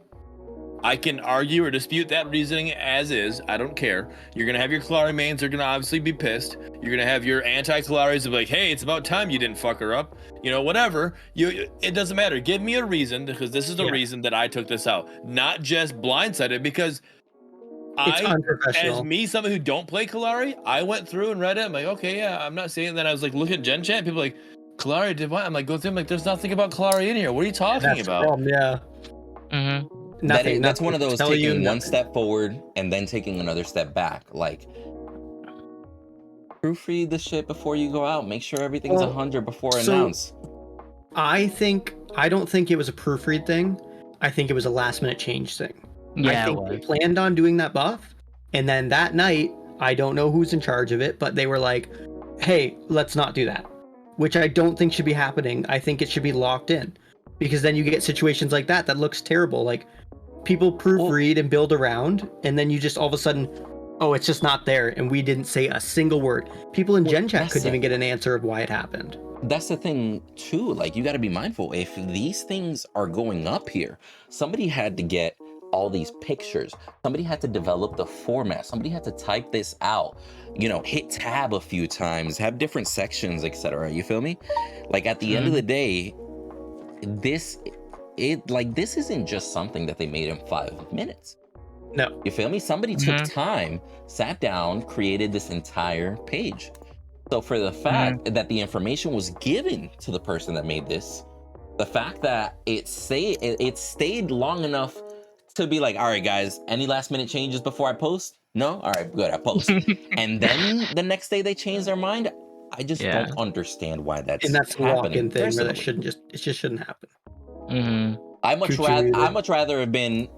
Yeah, you're muted. You touched your thing. Yeah, there we go. I much rather have been like, hey, we did the update, but we're reverting it. Sorry, I'm okay with that. So here's one thing I do know, and what's going off of this is testers, when a patch is about to be dropped, testers are testing. All right, they're grinding, right? So there's like, so when they go into the testing screen or whatever, there's a little server. They go to the testing server and they test, right? So like, I agree with you, Mac. What something happened, they're like, nope, this actually should not go there. The night it happened, yeah. Right. So testers were in there testing. It's the same thing. So just a little behind the scenes that I a little bit know, and it's not it's not exposing anything. So when like I knew, like when we have those partner games, right? When we're getting release a hero and us partners get to have a little free play beforehand. No, a little bit before, yeah. So I know that the testers were tested, like, hey, we're trying to get you guys in the game. We're right now, the patch isn't quite ready. We're testing it. I know that because you guys knew the patch was coming up. Hey, we're doing the patch on Thursday, and I know that the testers have been testing this whole time. Till that time, yes. So something happened. I don't know. There hasn't been a tester, hasn't been anybody to say anything, but something happened when Ryan dropped that first initial patch to when they dropped the patch, because that's when they're like, hey, we need to take this out because things happen. Now they have said that this, in multiple things that we put, this isn't final. I just think professionally, it's, if you are going to make a change, mention it. Mention it. So is the Kalari this reason? Is the Kalari actually buffed or no? She's nothing. She's nothing? the exact same before patch. The exact. So what it was is it was a buff. She was gonna get a little bit of health regen, a little bit more health regen when she goes into her stealth. She goes to stealth, she gets a health regen. She was gonna get a little bit more off of that, and they decided to take that out. Now I don't know. Now here's the thing. For some reason, because that was her first buff, I think. In a while. Since changing to the what would they call changing from the spaghetti code? Did it cause a bug with that change? But even still, if it does cause a bug, just mention it.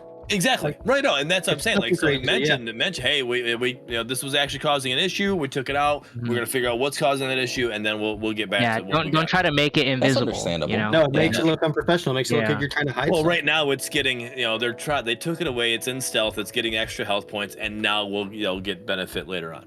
So, but I would say it's just a perception thing. Yeah.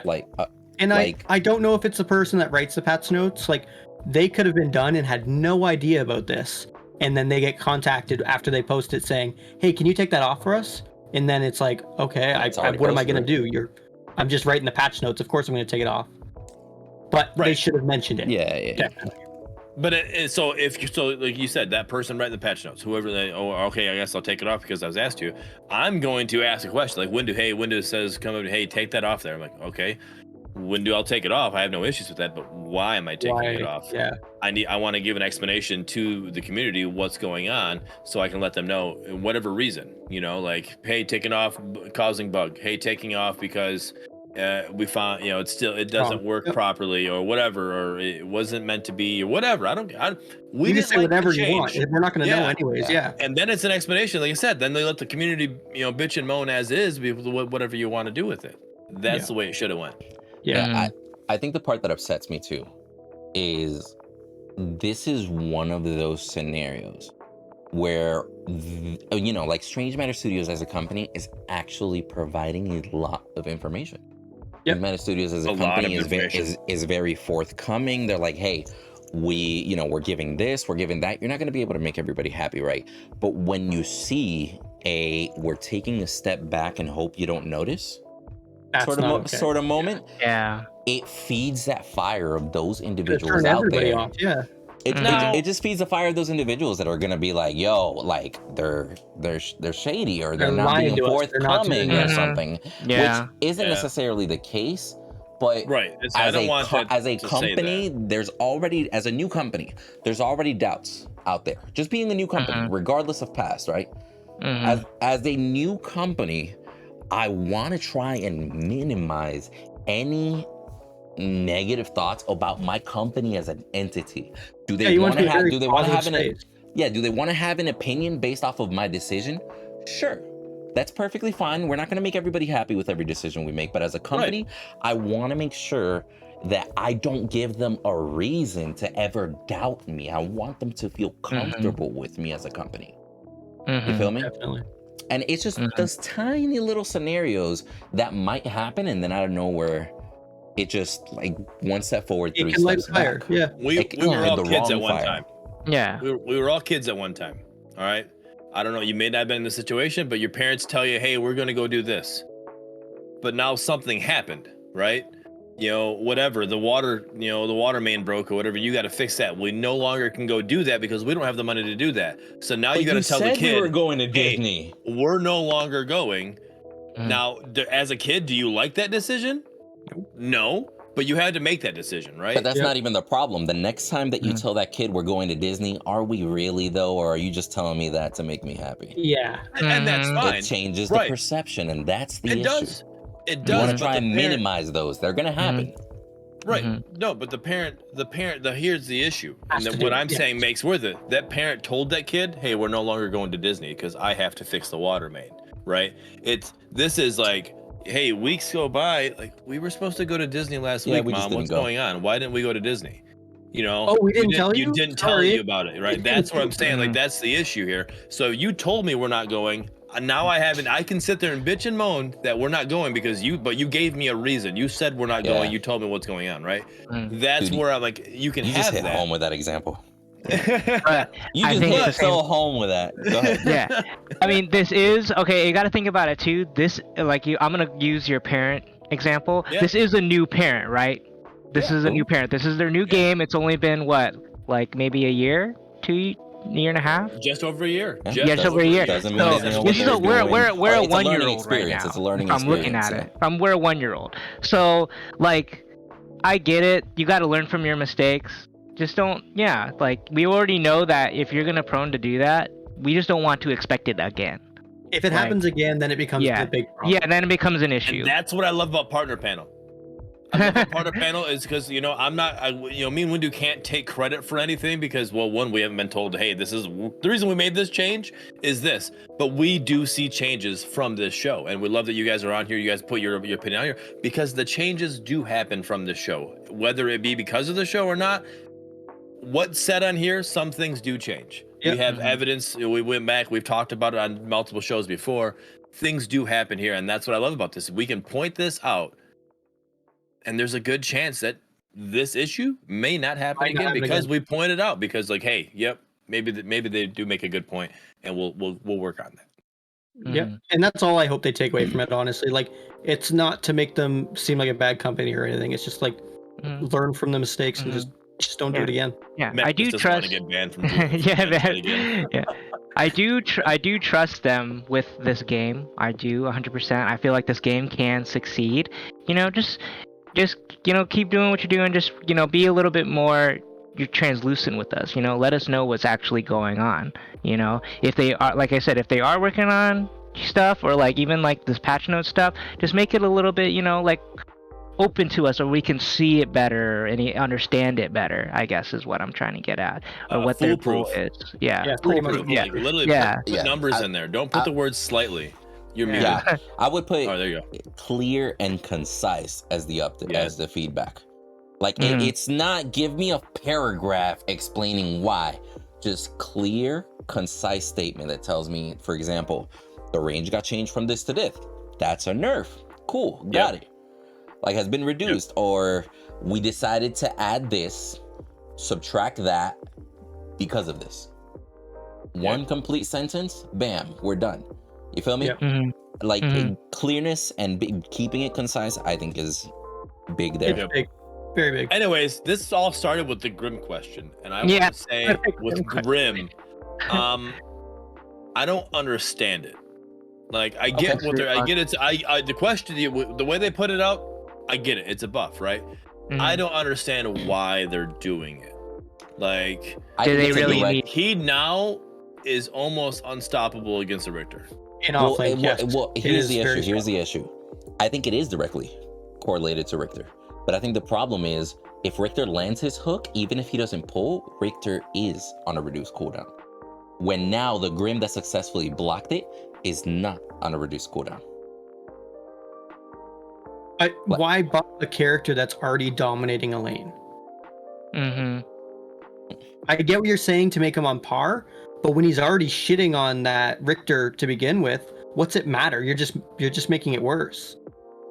First of all, why is the Richter even going for the Grim and not the support? Well, in off lane. Yeah. Oh, in off lane. Oh, yeah, Yeah. that makes sense. Okay. Yeah. Well, Yeah. hold up. I Why mean, would even you in not? carry. I mean, I understand not going for a Grim because the Grim can block. Yeah. In that situation, but I mean, why would I'm just wondering? Is that only the reason you made that comment, or would you normally go for a support? If I'm playing him in support, if I'm playing, let's say, Richter if as I'm a in dual support. lane as a support, I'm gonna go for the support. It's more logical.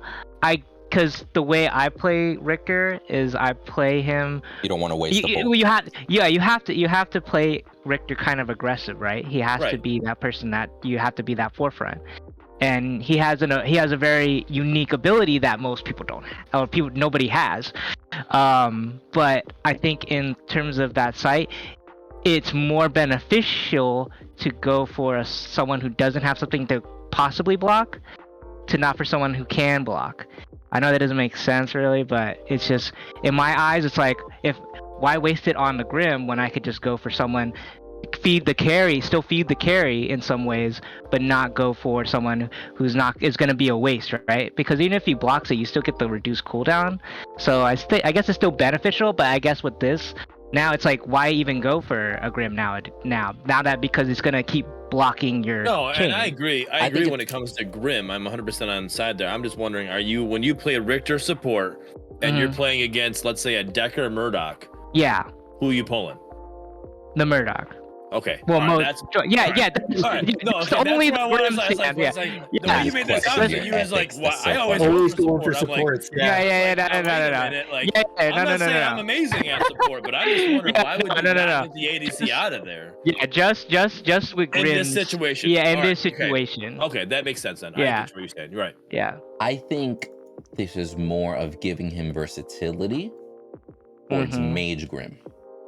Because like mid lane Grim or Mage Grim in general, if you're going up against a Gideon can legit throw 2 rocks from above before your cooldown ever reset. Like let's say he landed 1, and you blocked it.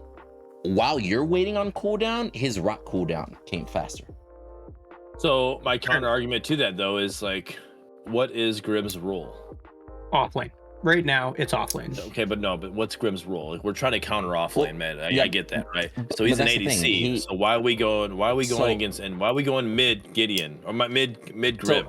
So here's the thing: stance switchers are popular in a lot of MOBAs because they aren't versatile.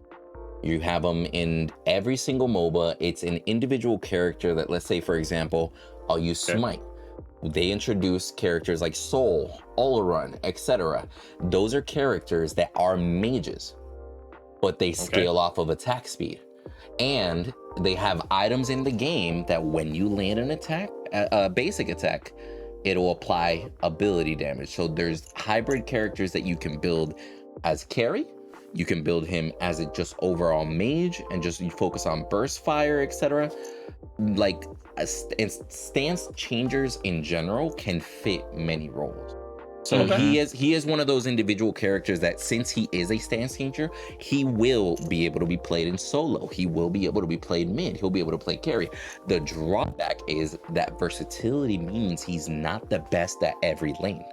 Or he shouldn't be is the key word. Because that versatility is what changes. This show is because I still learn things. Like, well, I'm at the lower end anyways. I'm gonna learn as I go. But that's something I wouldn't have understood. To me, a carry is meant to be in the dual lane, right? That he's a carry, he should be in the dual lane. That's the way I understand it.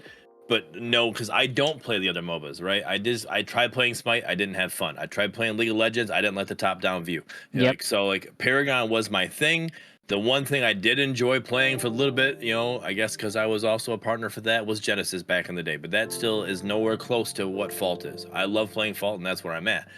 So when it comes to MOBAs, I am very inexperienced, so I love hearing things like this because I don't know that stuff. So it's great for that reason. I First wouldn't have time you've understood seen that. it, yes. Yeah. Right. Yeah, it makes him a very strong like character in terms of because he has the potential to be ADC because he has that long poke game because of the stances and the damage and the attack speed.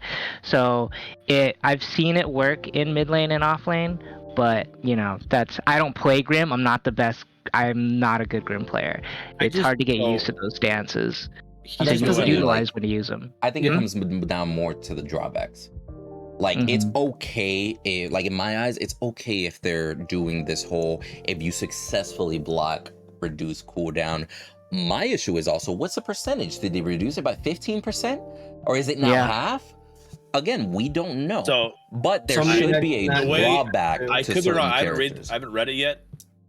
But the way I could be wrong. The way it says also reduces, I think it's the exact same as the Q.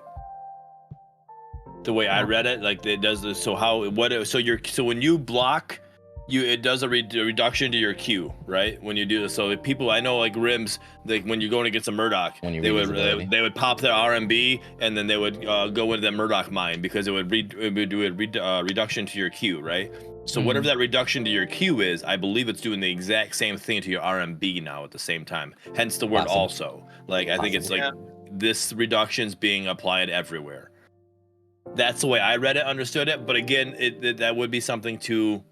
Yeah, the wording is weird. Just putting it in there, just saying, hey, it does the same reduction as the Q. It might be something that makes sense in game when you read the ability. Right. You feel me? Because it says it all together. Like reduces the cooldown of this and that. For example. Yeah, that would be. But as far as patch notes goes, it's left. Right. Personally. No, yeah, it definitely is. Yeah. It helps with gadget, I think too. It's a good. Yeah, it does. the gadget. Now, what about Sparrow? Oh, this is Infernal Gunblade nerf is what this is. Yeah, in my opinion. This is she's been pretty dominant this couple of weeks and patches, definitely. Late game, she'll melt anybody. Yeah. Before this patch, she could win pretty much any fight. Which makes sense. She's an ADC. Yeah, I think it's with the whole. I think it's based on solely too, like you said, the items that she can utilize, or makes her so much stronger. Like Gunblade and what's that other one? The cloak. A-shot cloak. Yeah, she has so much. You build sustain on her, like you said again. She should not be having sustain. If she's gonna be dealing that much damage, she should not be living. She should be very squishy. And I get she doesn't have movement or anything like that, but just those few cards that she can instantly get out, the cloak, the blood saber, all that stuff. She has so much ways to utilize the items now. It just makes it really hard to kill her. So I don't know exactly if it's a basic nerf to Sparrow, or it needs the items need to be buffed or nerfed. Be mindful, most of those items were implemented in order to address an issue that there were mages that were too strong, junglers that were too strong, just showing up one shot, two shot the carry. So now if the carry builds those, they have sustainability. There might be one too many items with one too many actives or passives. Agreed. Right. But I think that in general is going to come down more to the issue of balancing that we brought up earlier. It's just a domino effect from that. But what I will say, I'm sorry, I was just gonna say, like, if we're talking about Infernal Gunblade, a difference, right? So let me ask you guys just in general here, going around robin. With Infernal Gunblades, how many shots do you think you have to land to kill the enemy carry? I don't know those numbers. No, if I'm the enemy carry and I'm shooting another enemy carry, like let's say you start the fight, you got Infernal Gunblade, they got GD crossbow. How many shots do you need to kill on average? Let's say you don't use the hail of arrows, you don't use your ult, you're landing basics. So just basics. Yeah. Just basics. And you already have Infernal Gunblade active, is what you're saying. Yeah. Or... like you already you got it on the build. You're about to start a 1v1 fight. How many basics do you need to land? Do you know the exact number? I'm curious here. I don't. I know an estimate based off of my experience, but I just want to gauge the room. I want to say maybe like 4 or 5. It's not a ton. It's definitely not a ton. Yeah, it's not a ton. I would say like maybe because I've seen carries late game take out other carries in like 2 shots, right? So yeah, I would say like game on a squish. I would. Yeah, we're talking about one item on top. He's got a crossbow. We got Infernal Gunblade. I'm gonna say it's gonna take about 8 shots. 8 shots. Because remember, there's no. We're talking about just basic attacks, right? No, but you got to think about the level too. Like, not everybody's gonna have like under the assumption barely that they're both 1,000 the same level. Both the same level, and let's say, for argument's sake, because late game a carry only goes to about 1,600 max, if I'm not mistaken, on HP. So let's just say, under the assumption that, I don't know, let's just say there is 700 HP at this point. You literally only have 1 item. You don't even have boots on. My thing is, well, what do you do? What do you do with your basic attack? You're doing what, 86 as a basic attack? No, she's doing 53. She's doing 53 now. Well, basic attack, base damage. basic damage reduced from 57 to 53. How much so does we it go got up an per level? item like 53. 53 times what? It gets you 700 is really what we're getting to. Yeah. I mean, that's your answer. But no. I get you. I know how to technically get to it, right? Like her base damage goes up by 4 every level, to be exact, if we want to be technical. But my issue is, what level are we talking that we got? See, there's too many variables. There's too many variables. I would say about 7 shots it's gonna take. To answer your question, I would say about 7 shots to kill somebody. Okay, so here's what I'm saying. Why? Because she's still scaling per level. You're literally going from 57 to 53. You're getting rid of 1 level scaling on her base damage, is essentially what you're doing late game. Because she gains 4 per level. So now late game, she's going to be 4 less. Why? Like, why is this? Is this more of a nerf? That's what they're nerfing Sparrow's damage late game because she's too strong? Or is this more of they're trying to nerf her early game because those 6-7 shots made a difference of 20 HP? I think if you're nerfing her early game, you're also nerfing her late game. By scaling, I think it's an all around. damage. I think it's an all around. Like, I don't think it's directed at late game or necessarily early game. I think it's overall her damage output. Well, do you think it was her damage output or her DPS, which it has more to do with her attack speed combined with her damage? Because the issue with Infernal Gunblade is that with her abilities, passives, etc., she can ramp up those shots really fucking quick. And her overall DPS gets nutty with a boost and shit. It gets fucking nutty. So why not take a look at the attack speed portion that has a direct effect on the DPS? Because I'll be real with you, shot for shot, with no items, regardless of the level, Sparrow isn't going to do much, right? We know that her real damage comes from that scaling attack speed, which is what sets her apart. Maybe not from Twin Blast, because Twin Blast also has scaling attack speed also.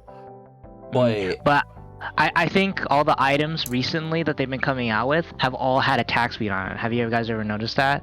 Almost all the attack speed items have that been added are all new items. All these cloak has attack speed. Ever since they got wasn't attack speed. Does attack speed still on? They started adding attack speed. Isn't crossbows not have any more attack speed? Is that correct? Because they got rid of all the attack speed at one point because it was too menacing. So now that tanks are so tanky because of Blighted Chestplate, now they're adding more attack speed. Which, like, here's the thing: if they want to add attack speed, sure, why not? Like, overall late game build, having the possibility of going full crit and damage, no attack speed, or going, lifesteal attack speed build, I like variables or variety like that, right? But, everybody does, yeah, but I don't think personally that lowering her base damage by 4 was what she needed, because even that lowering by 4, she's still gonna ramp up that attack speed like crazy. Even by 4, she's still scaling off of 53 power as it goes on, whatever the scaling of the individual abilities are, etc., right? and the power that you add. Like 4, it goes back to that Boris change. Is changing 4 HP worth really that much? It's like it'll make a difference, but yeah, but so I agree with you. I don't agree with you. I understand what you're saying, but look at her whole change. It's a lot more than that. Everything here is changed. It's not just we're not looking at just that base damage. The reduce the slow. So now there's now when they're trying to escape, especially when you're ramping that up, they're slowed so much that ramp up is just so much easier to get. Now that slow is even less, so now they can even have a better chance getting away. Now your ultimate, the side arrows don't do as much damage. You know and then also remove the range, so now even the slow is like so like that's everything together. Makes sense. It's a significant makes sense, and also ties in with what you were saying earlier about keeping the keeping them the same. Because if we take her attack speed, or we adjust her attack speed, well, now we're just making her more like Murdock, or we're making her more like Twin Blast. We're now keeping her kit the way or what she's supposed to be the same, but we're working on something that Infernal Gunblade is making her almost OP. I mean, I will say I don't think that they're drastic enough. Because again, let's say 550 movement speed. That 3% difference in slow is 16 movement speed.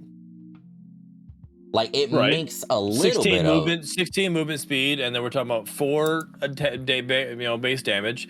On top of her range she's got for her ultimate.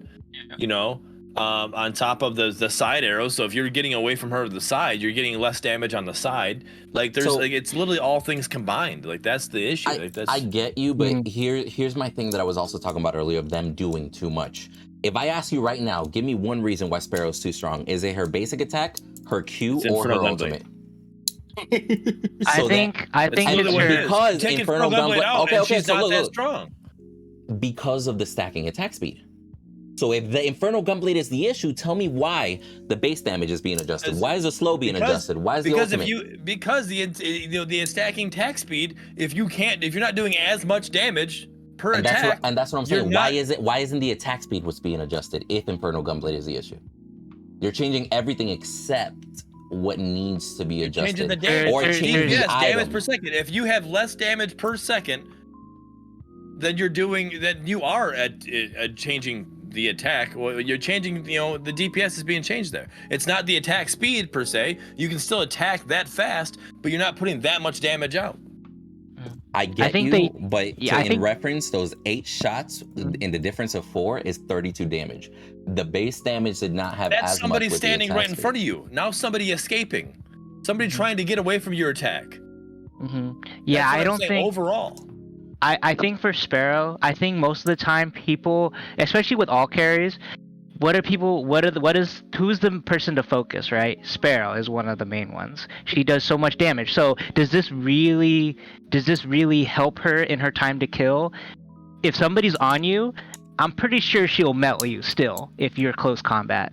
That's 100%, especially when she's ulting you. Yeah. So this is just to reduce, like you said, it's just to reduce the from her, like, you running away. It's just to reduce your chance of escape. Because with Sparrow, even like I think just with everything, it just increases your chance of escape. I don't think it increases. I don't think the nerf is to her specifically. I think it's just for everyone to be able to get out and away from her because she is so strong. And I think they want to still keep that aspect of her being strong, but you have to be in that distance. So I think that's just all what it is. I think they're just trying to make your survivability better, so it doesn't make Sparrow seem so good. I think that's what they're trying to get at with this. Because the nerf isn't significant, just like what Windu said. It is not significant enough. Right, but everything together. Yeah, all thing together. Right. It's supposed to make your survivability higher against the Sparrow, but her damage is still slightly pretty good. So they want to keep Sparrow strong, but also increase your survivability. And toning it down slowly, like we talked about before. Dude, I don't know why I just thought about this. Sparrow's misfortune, bro. Listen to me. But other than that, I don't know why you're saying that. She has a poke ability. Misfortunes has the cannonball ricochet. She just has a base arrow. She has a hail of Yeah, 'cause arrows the from AoE, above you're right. that slows and does minute damage, but it's mainly used for the slow. She has an Yep. ability that boosts her attack speed. And But she can run with her ult. That's a huge difference. that's what I'm saying. And then an AoE ult that does damage, but this difference is she can move. She's literally a Basically. cracked Misfortune. Yeah. Yeah, and Misfortune's strong, so And I just thought about that. Just a little reference. Right. I'll explain it to you later, Cooch. No, I mean, I understand what you're talking about. It makes sense. I know who Misfortune is. Oh, I okay, know, okay. you know, she's like the pirate-looking girl on. Yep, on exactly. Legends. Right. Yep. I know who she is. I just don't. I didn't know her abilities to know the connection. But you just explained it there, so we're good. So yeah, I just think. I think it's an okay I'm okay. change. Yeah, I'm okay with tweaks. Yeah, I think it's My okay. thing is, if the issue is Infernal Gunblade, she ramps up too fast, too much DPS. Why not? Like maybe. if we know that item is not fucking broken on other carries, it's just broken on her. You get what I'm saying? We know it's not necessarily an issue with the item. Maybe it's an issue with her attack speed scaling. So Or we're maybe talking about you feel me? range. We're talking about range and slowing down, right? So maybe it's not just Infernal Gunblade. Now, Yeah, I don't think it's just Infernal Gunblade. Maybe it's also the new Blink item that got added on as well. So I think that is big. Yep. And, so and that we're right there- let's go into items and let's start with those blinks because holy shit, bro, real quick. Yeah. All right, first of all, I'm gonna preface this. I want to hear your thoughts on the blink items, but I just want to say one thing. Initial You thoughts or actual playing the game? Yeah. Well, both, but I'm saying Right. if you ever have an item that gives you massive utility, Mhm. I don't think that item should ever give you other base stats. I disagree. Like, I Fault, I disagree. All right, so I want to hear it out. Give me a second. But yeah. I think the items are pretty nutty in itself. Like of course, like Paragon didn't have these blinks in it. Like we Right. only had the this Quantum energy shift, I think, blink, whatever. That was made sense on obviously just like Bellica. Who would use blink? Just Bellica. So now we've introduced all these different like ways to play, and I get what you guys mean. Like it shouldn't be locked down into utility, but it's like I don't know, where do you draw that line of like, should it be just like an early game card that should just get you ahead? Should you always have blinks on? Like, is that what I'm trying to get to? I think looking at it, you have to put stats in or it won't be used because we don't have an active slot. You Right. have to replace a damage item for this. No one's going to do that. Not right now. Right. Mhm. And So that's they and have that's to where it have comes down stats. to. So we're looking at like Smite, right? Let's use Smite for an example. Smite gives you 2 rune options or whatever, and then Correct, they give you like a smite, like and- a smite and a blink, for example. Yeah. right, and then they give you 2 usable items or whatever, consumables, and then they give you your 6 slots, Inventory, right? yeah. So technically they have 10 slots. We have 7 in Fault, right? It's limiting. So for us to put a blink in, and we only can put it in, we can either give up a ward, we can't no longer use a stealth emblem or a rad pulse.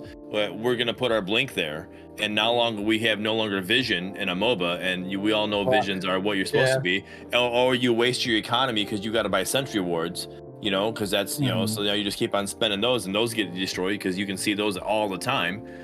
So it's like now you're just throwing money away, right? So I won't use the where word waste because they're really useful, but I get what you're saying. in Yeah, disregard so of what I'm saying, by putting a blink by doing that, that's what you're doing. If you could leave your stealth emblem there, you're not wasting the money on a sentry ward in that free regard. versus cost, yes. Right. Yeah. That's what I mean by waste.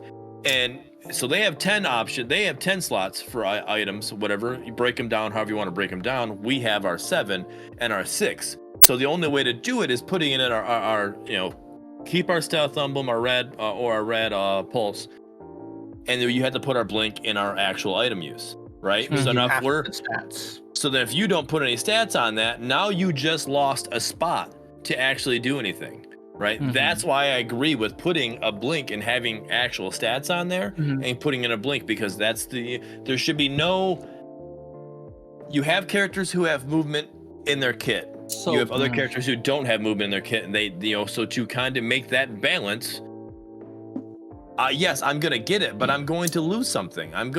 You just because I get this red buff or the red death blink, I'm getting physical power, and that's it. You know, I'm also if I'm trading, so I'm gonna trade 50 physical power and the ability to blink, right?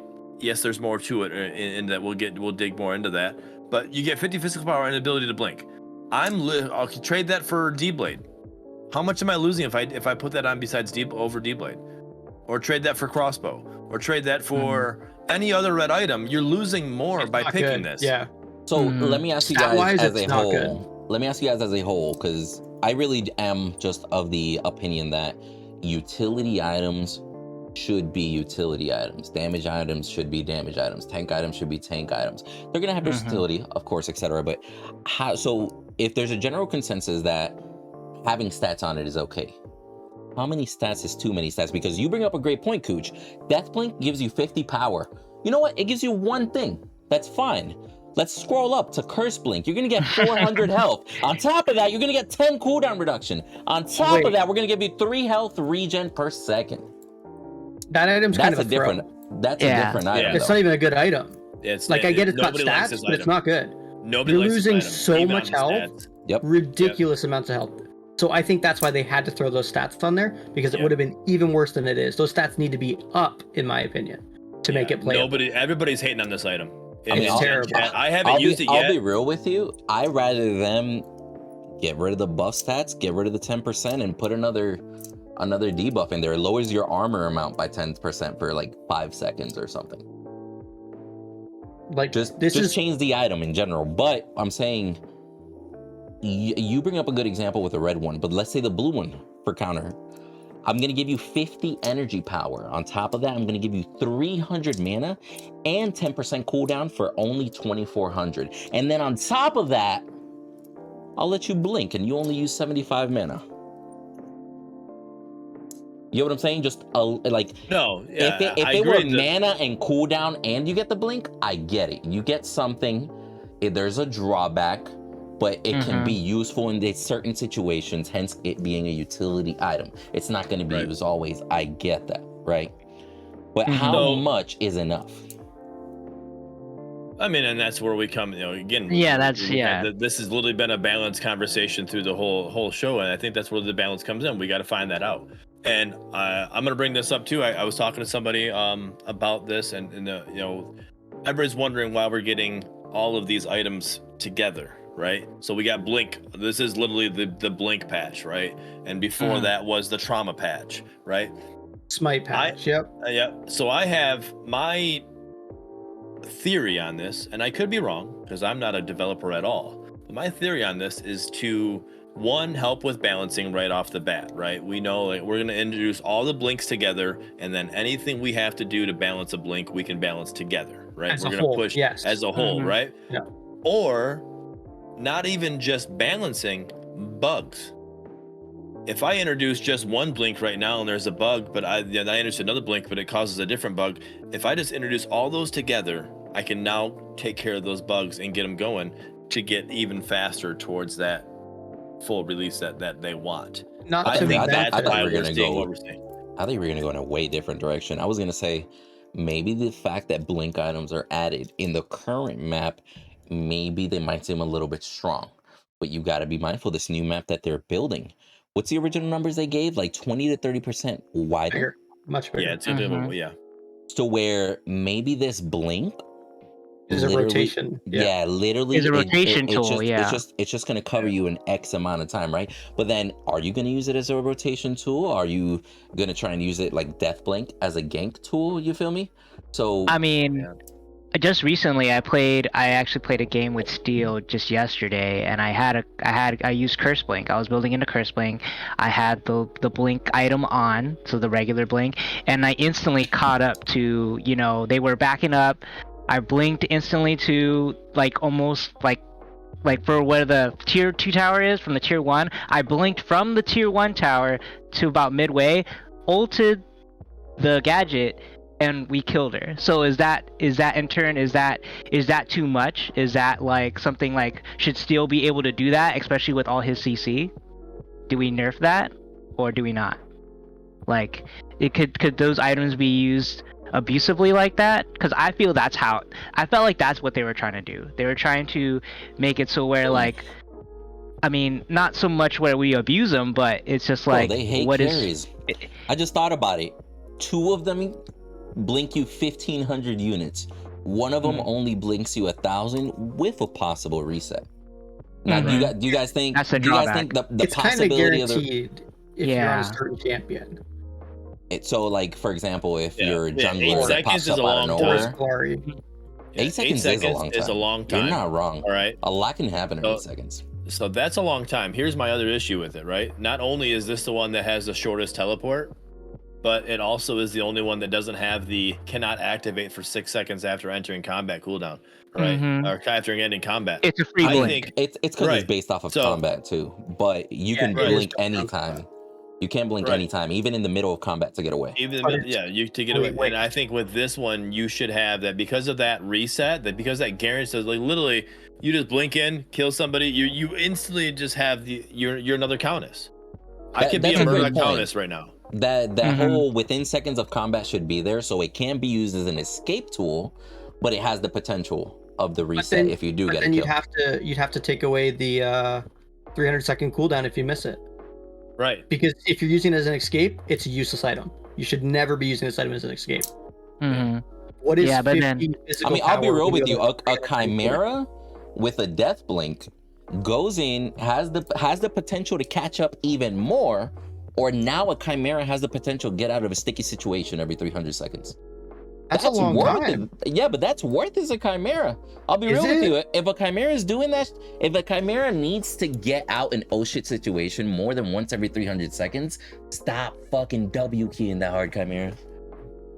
You feel me? But you got to look at it from stats. 300 seconds is a long time. That's huge. Yeah, it's a really long time. You could buy an item that's going to be way more impactful, and you won't need to escape because you're going to be killing them. That's the way I look at it. Like this drawback is huge. If you use it as an escape, the item's pretty much useless. Yeah, I think it's a keep up tool. I think it's a tool. So like say if a team fight does break out, because you're not blinking in the middle of a team fight. Like if you're a carry. So I'm thinking that this is just for like a team fight breaks out. You're coming back into the team fight, so you jump back in, you fight, right, and then like you should be good after that. I think it's not for an escape for much. I think it's just a rotation tool. Yeah, for a carry. I would honestly, I wouldn't even see carries rocking this too much, because 2,800 gold, bruh, you can get way more out of 3,000 or 2,400 for 2,800 by the Infernal Gunblade. You feel me? Yeah, so it's definitely more worth it. This is more of a drawback. There's a drawback. Like, imagine like the bear with this, even if it's only 300 seconds. I'll be real with you, the bear might only need it every 300 seconds. He's already fucking strong. He already has great catch-up potential. He's like a little bit of extra power just to buff my lifesteal. But now he's got an oh shit button. But that's Boris as a whole, not the blink. That's more of a balancing on the Boris side. Yeah, but in general, because you got to be mindful whenever you add an item, they should be conscientious of how it can be used on any physical damage character. Oh, definitely. Yeah. You feel me? The same thing, like I said, the same thing with CC too. Like, you know, it was already pretty abusive with Bellica. So like you put that somebody on with a higher, like, you know, with a CC, it's just gonna be deadly, because then anyone can, even Grux, let's say Grux, like the same thing with Boris, he has a way to get out. He has those CC options. So having him be able to get in, do whatever he needs to do, and still be able to have ability on cooldown to just get out, like that's pretty massive if you think about it that way. In your regard to, you were building steel, right? In green, you could already do that with steel. All you had to do was build QS. Yeah, true. That was already in the game, per se. They're just giving it to other people, more outlets. Yeah. They're not sticking it on one character and being like, those people can all blink. I don't know about the rest of you. Or like having this a mage. evens the playing field. Yeah, all handling. Yeah, that is true. Because before it was only mages that could do it.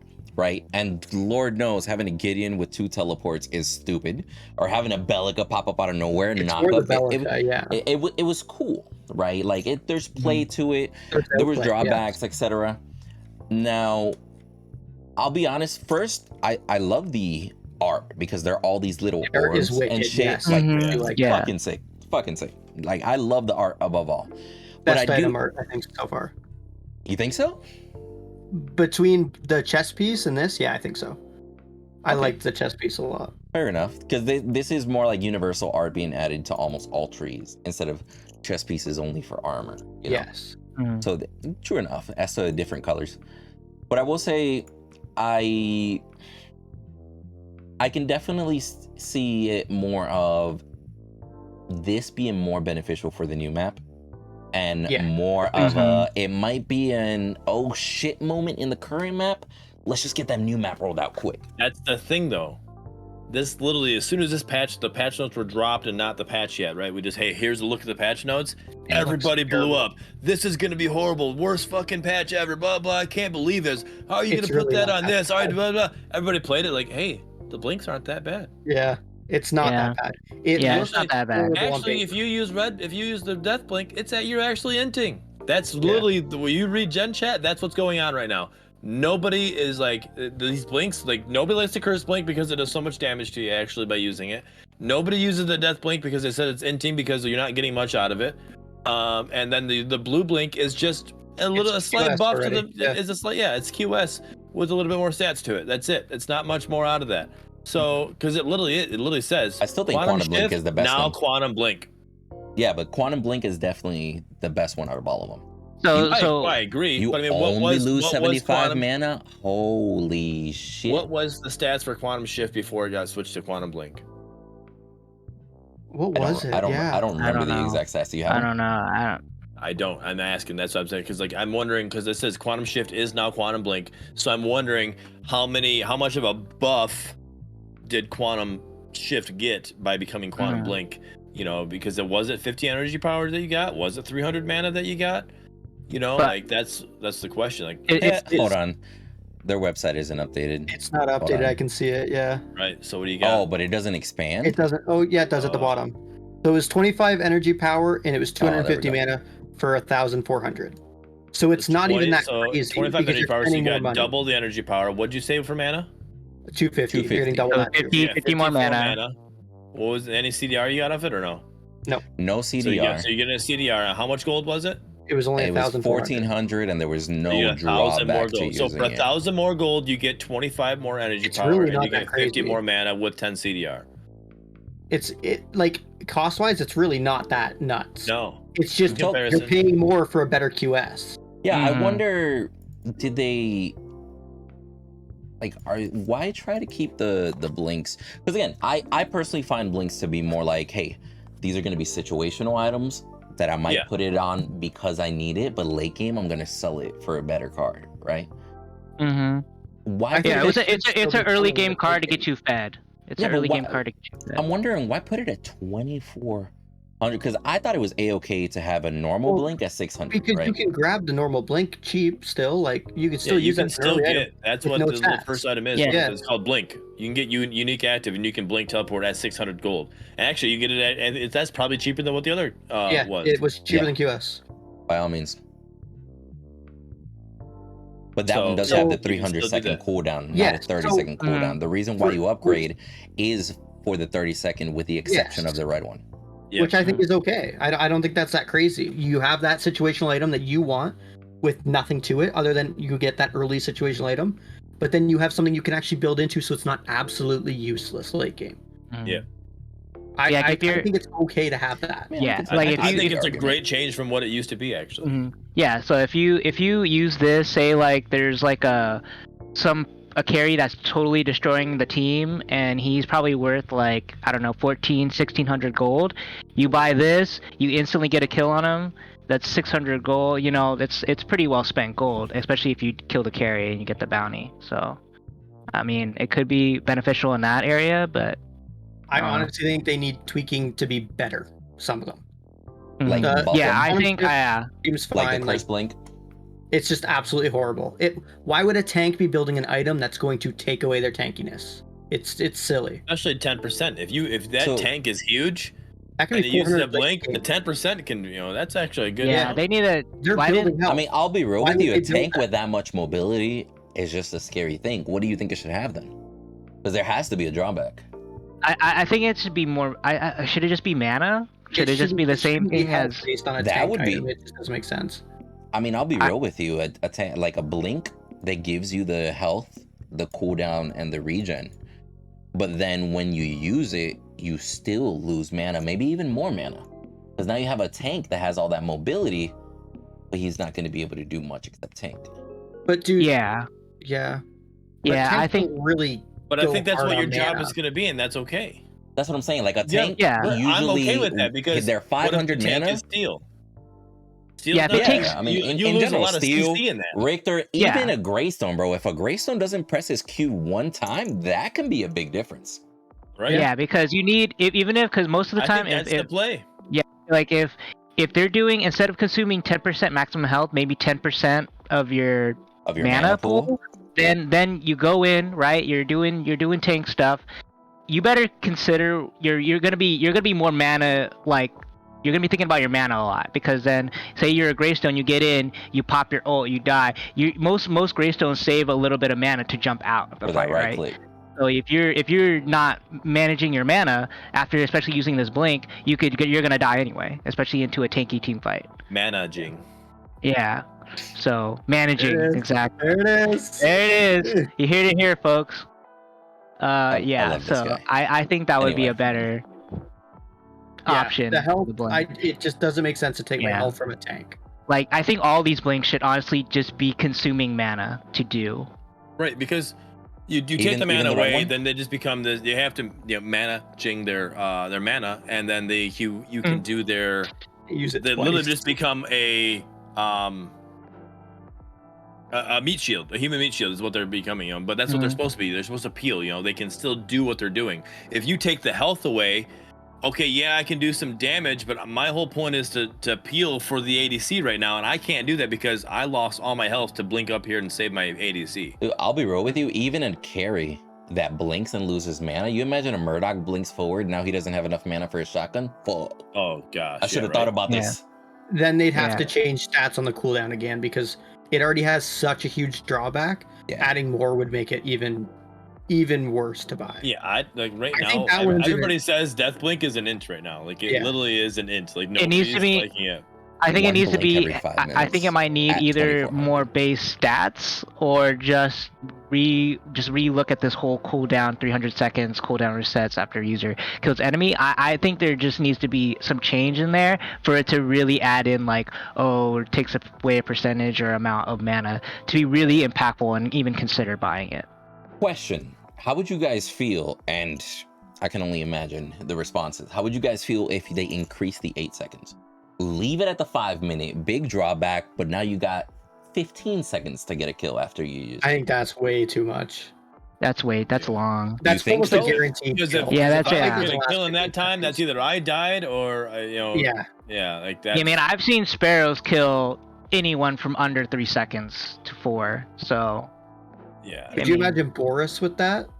yeah. Like, I think would if get- anything, you should be the cooldown like 8 seconds. All right, I think 8 seconds is too long. I think you should be looking at the cooldown side of it rather, like Right. a shorter downside, rather Yeah. than buffing how you get it, because Yeah, you're like instead of 5 guaranteeing you're minutes, going to maybe get move it. it to 3 minutes or something.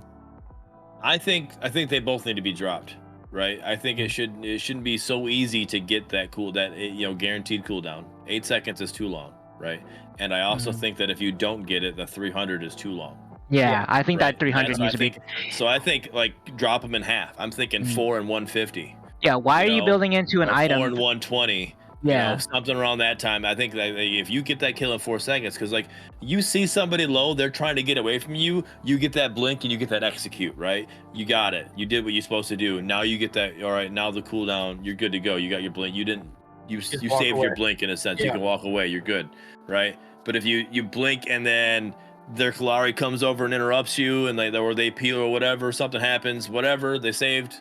then it's like now I Worthless for 5 minutes. it's way It's worthless for 300 seconds. Yeah, because like why And a is lot the happens regular in a blink? MOBA Why are in you 5 building minutes. into an item that's pretty much the same as the regular blink? That doesn't make any sense there. It's like 300 just a- seconds, 300 If you get a seconds. kill. Oh, and you're getting 100 units less, and then you're not really getting any bonus off of You're it. just You getting know? physical power, yeah. Yeah. So. Yeah, so that definitely is. People read it and they like thought it was the like Would this be is gonna nuts, be the yeah. most OP they think they've ever dropped. Blink and then meta people, and then incoming, people yeah. are like, "Oh, this isn't as bad as we thought." And literally, I was saying this, and I don't know. I think I told Mech this, but I was telling Yeah. Menace this. I try every time I see a patch drop. Right before I play it, I read it. I have my initial thoughts, but I don't judge the patch until I actually get a few games under my belt. Once I get a few games under my belt, then I make that judgment. All right, here's where this is at. Here's where the issues. Here's where this lies. Right. That's what I try to do. People in the community, and it's not just this game, it's all games I've seen this with. People see those patches and they instantly jump right down the throat of whatever issue they have with it. Scenario, yes. Yeah, you know, and then it's like, wait until you actually play the game to see what it actually feels like. Yeah. Yeah, but that's What gonna you be think normal you with can any do in your head community. might be much different than what the item can actually do. Exactly. I will say though, on a carry, by all means, it's just way more beneficial to just spend $600 and keep building. Yeah. Well, yeah, but then you're running into you're losing an item slot late game. You're gonna have to sell it or No, upgrade. yeah, I mean eventually, but but late game it should come more down to like I don't need to blink away. No, you shouldn't have to blink Yeah, late like game, really. it's like, hey, if we start a fight, I'm winning as a carry. I want to win that fight. Yeah. Yeah. No, But yeah, did you guys I notice? talked about the trauma piece, that one little The blighted chest plate, the where blighted chest plate, you know, that like you got. 600 It's the same thing gold that you could buy that, you know, gives you the for, bonus. then sell it later on. You know, it's the same thing. We were talking about that in the one of the other episodes. Which I don't think is bad to have choices in utility, like you said. Like that seems perfect to me. You can buy that early item, or you can push into a bigger item. I think it's the perfect setup for a utility and an item. I mean, I could see If all they had sides. a little bit better stats and whatnot, obviously. Did you guys hear the new tower sound effects though? I like Did you them actually a pay lot. attention? I don't know if you guys paid attention to it or not. Like if you noticed the changes. So Yes, they have passive sounds too now, like nice like creaking when they turn. You can actually hear the momentum. Like they have like a futuristic-y sound to them. I wish it had a little bit more umph in the shot. It's a little bit light, but other than that, I really like the change. Yeah. Do you guys like the change with correlation to the volume sliders that they worked on also? Like previous updates, like the fact that you can adjust your audio a little bit more. Like I think that's amazing.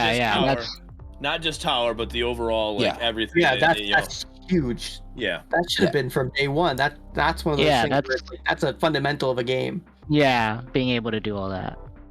Now I'll say, I'm personally one that if it's not the announcer or my basic attacks, I'm pretty much gonna keep everything low if I can. Like arguably even footsteps. Like footsteps are useful, right? Footsteps are very useful. Sometimes you can hear footsteps, but I'll be real with you. If I hear your footstep from around the corner, I did something wrong. Like I didn't ward properly.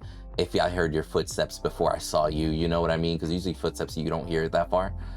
Basic attacks though, like if you're in the camp on the other side of the wall and I hear the basic attack, I'm like, all right, bet. So I'm backing up. Yeah. I'm definitely one of those that I'm barely gonna hear my tower at all times. I'm gonna be real with you. That's why I was asking, because like low key, bro, that tower could have made a sound and I wouldn't know. The tower sound. It's Pappy. Pappy hates it with a passion. Wasn't gonna call him out, but yes. Pappy is the only one who hates the tower that I know of. That at least the only one that's been voicing their opinion. He's the only one that I know that actually been voicing their opinion. And his reasoning everybody else, I've seen other people liking it. Other people I've seen, I love the tower sound, love the tower sound, love the tower sound. I'd love to hear that. He's the only one I want to revert. I'll tell you the reason. I know it. So he thinks he has a hard time realizing when someone's being targeted by it. I don't quite understand it, but he's like, I can walk into tower and not realize I'm in tower, is what I think he was doing what he was saying. Oh, like if you walk into the enemy tower, all the sounds that they're making. Yeah, like, I don't know. He can't hear it going off if minions are in it or something. He thinks it's just too light. Like, there's the thing of the explosion of it hitting kind of thing. I mean, I'll be real with you. I just noticed as soon as a chunk of my life is missing. That's yeah. Well, there's also a red red laser laser that's trying to avoid avoid that you. chunk, Yeah. There's a red laser that's literally Yeah. on you. Like, oh, wait a minute. That's I'm in the crosshairs. I need to move. I mean, but they need to do stuff like that. It's for the casual base, and like The to get immersion is people in, nice. they need to be immersed and everything. Yeah. Like that's a big thing. I do agree though. A little more oomph behind it. You know. Yeah. Like the makes shots it, need to be.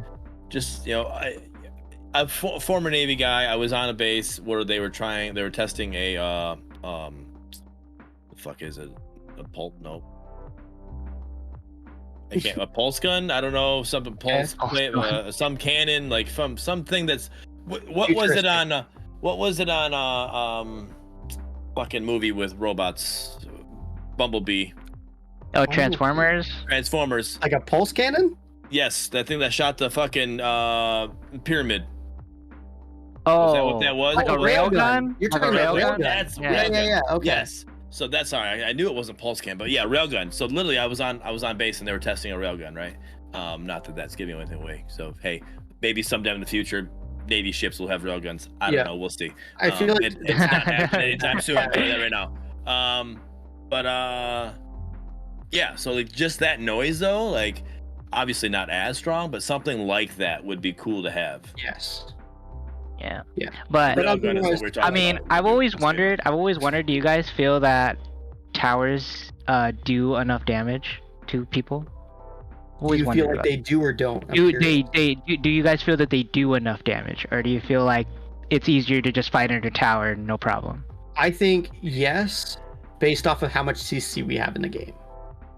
If they were if they were two-shotting you, a Bell's disgusting under tower, a Richter's disgusting under tower. Like, I think they do the perfect amount of damage for how much CC we have in the game. Cool. That's my opinion. Yeah. So Nice take on it. I don't know. Like it doesn't change the damage, but I think the health of the tower is affected by that. Like people will just tower dive tier 2 no problem because they know that they can just take it down and then attack, right?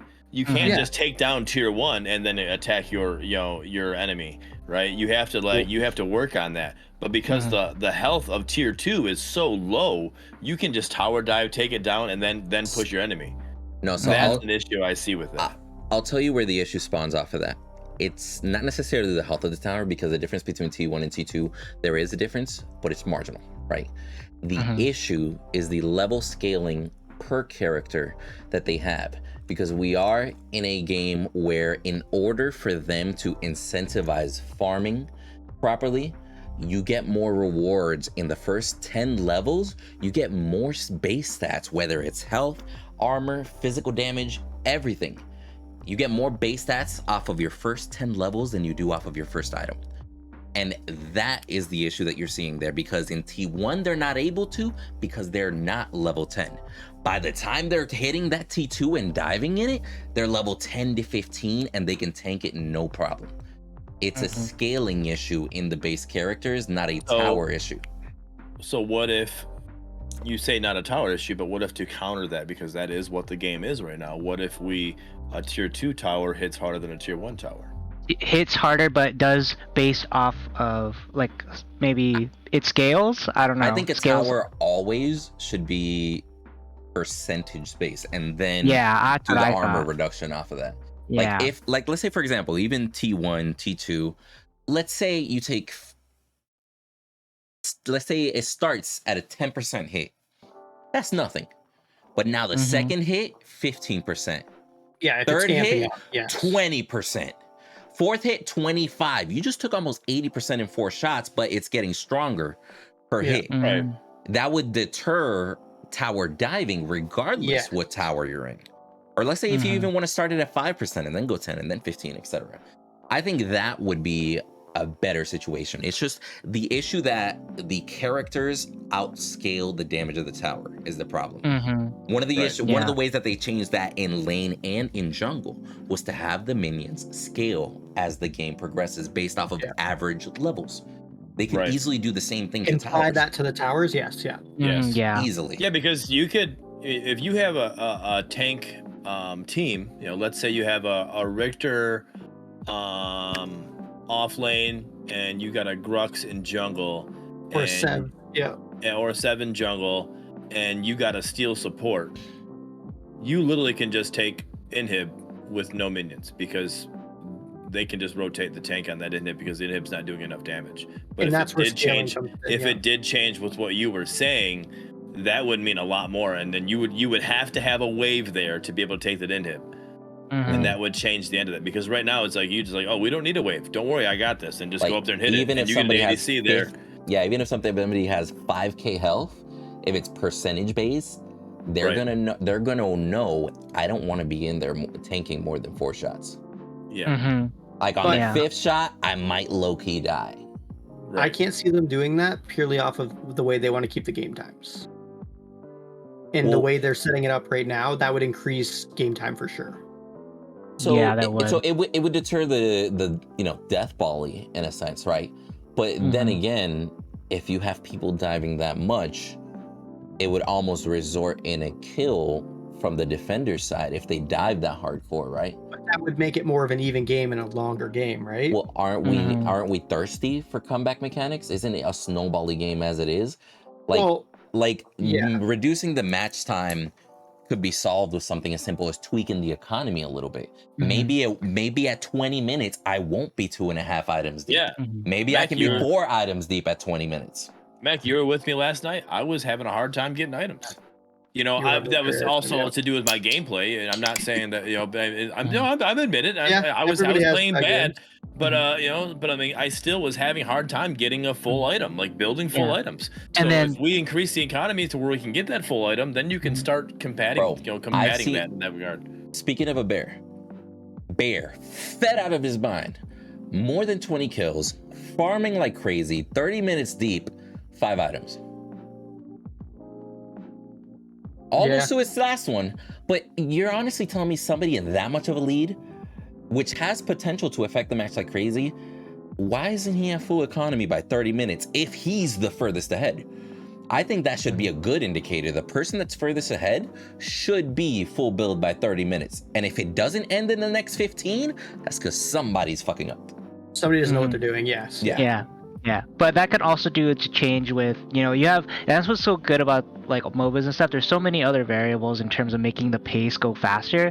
Yeah, you can maybe up the tower damage or whatever, but then you can also you can move waves faster. You can increase their damage to towers. So there's always ways to keep the pacing the same, but yet impacting the team fights, the tower diving. There's so many different ways you can keep the pacing, I think. We're just trying to deter people from tower diving. I don't tower dive. Like I probably poke my toe in there to get that last one at basic attack, maybe, and then I get hit. I'm like, okay, but I got the kill. It's worth it for me. But I'm not one to literally go in there and just fucking. You don't play tank. My support's going in there like, hey, let's get this. I'm like, no, dude. I'll if I can hit from here, I got it. But I'm not doing any more than that. I don't want to hit that tower. You shouldn't. You should never really. By all means, as a carry, you shouldn't, especially with the flat damage. And you're right. But as a Greystone, a Richter, a Steel, even then I don't. Boris, those guys. I think they should be tower diving. Bro, that's their kit. Those guys can legit tank like 6 tower shots, walk out with a quarter HP, and be like, "We got the kill, good shit." Yeah. I think I don't know. I guess it's different. I can understand if it's like if we're literally, hey, let's push and get tier 2, like the T2 mid, right? I'm the tank. I'm okay with tanking the tower at that time to help with that or whatever, however that is. But like, just because I'm a Greystone solo lane and I just want to, tower dive just to try to get this kill, I think that's like, I would rather do it in the river. Don't forget, the difference is that Greystone solo lane, obviously the River is a better engagement all day, but the Greystone solo lane has also been out leveling everybody else in the lobby. Everybody. So And by the time he money. wants to dive, you might be level 8, he's 12. He can dive. He's past And he that should be level allowed 10 to mark. dive. Definitely, he should be able to make plays off of that advantage. That's the off. Mhm. That's being off lane. But should he be, in a way, should he be punished for that, or he should be walking around unscathed? What's the? Well, I think the CC is the punish. That's what it is. And- There's so much slow in CC. You can punish somebody for tower diving very easy. Like a Kalari ulting under tower. If you're anybody with CC, she should never be killing you. You should be getting a free kill. True. I have a match that I was Richter support in EU, and their jungle Boris and their Countess mid kept rotating diving, trying to kill me just because they saw that Windu name in the corner, and they were in my chat laughing it up and everything. But every single dive, they either got silenced or pulled, and there was enough deterrent Was to this be that able to match where stop you were it. KS and your ADC the whole time? Bro, don't even get me started on that. Don't even get me started on that. I had my carry come Was into this that chat. match? Yes. Was that right? I thought so. Yeah, just to give context, my carry came into the match and said that I stole the first 4 kills of the game because that I stole the first 4 kills of the game because I killed him after he was dead. Those are stolen kills, eh? The ones that he was not going to secure. Yeah, because he said if I wouldn't have my game last night. If I wouldn't have pulled under the tower, if I wouldn't have done something under tower, there's a chance they would have died to the tower after they killed me. And I'm like, I understand, but I'm not giving him 2 fucking kills. I'm not giving him 2 fucking kills. I'm sorry. That's just, you got the 1, he got the 2. I'm so glad I did that for you. Get out. Yeah. Anyhow, how do you guys feel about Titan Slayer and Doombringer's rifle moving towards percentage and adjusting the percentage of pen as opposed to flat pen? I want to hear this, chat. I didn't really care too much for Titan Slayer. It's not something I haven't used yet, to be fair, because I haven't been in the situation where it has been viable. I mean, that's because there wasn't one, bro. I had a change. I had a literally. There was a Bale arm and a blighted chest plate. I had Titan Slayer on. I still did nothing to him, and that's because there wasn't a percentage. And that's a great change. I agree, but an argument was made, and I kind of countered it, but I want to hear what you guys say on this. If you put Doomsbringer Rifle and Titan Slayer both on, let's say as item number 5 and item number 6, you're adding 60% pen.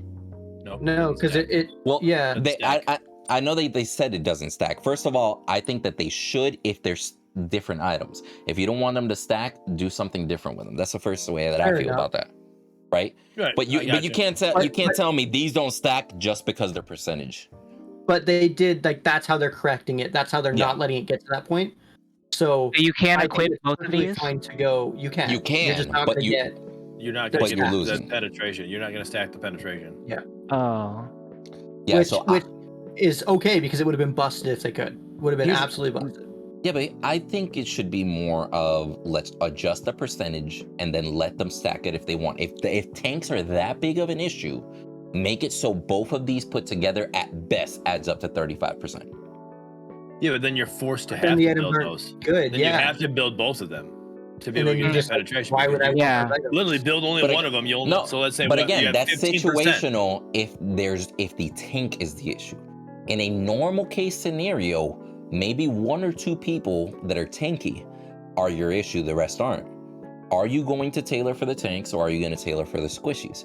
That's where having multiple different tank items makes sense.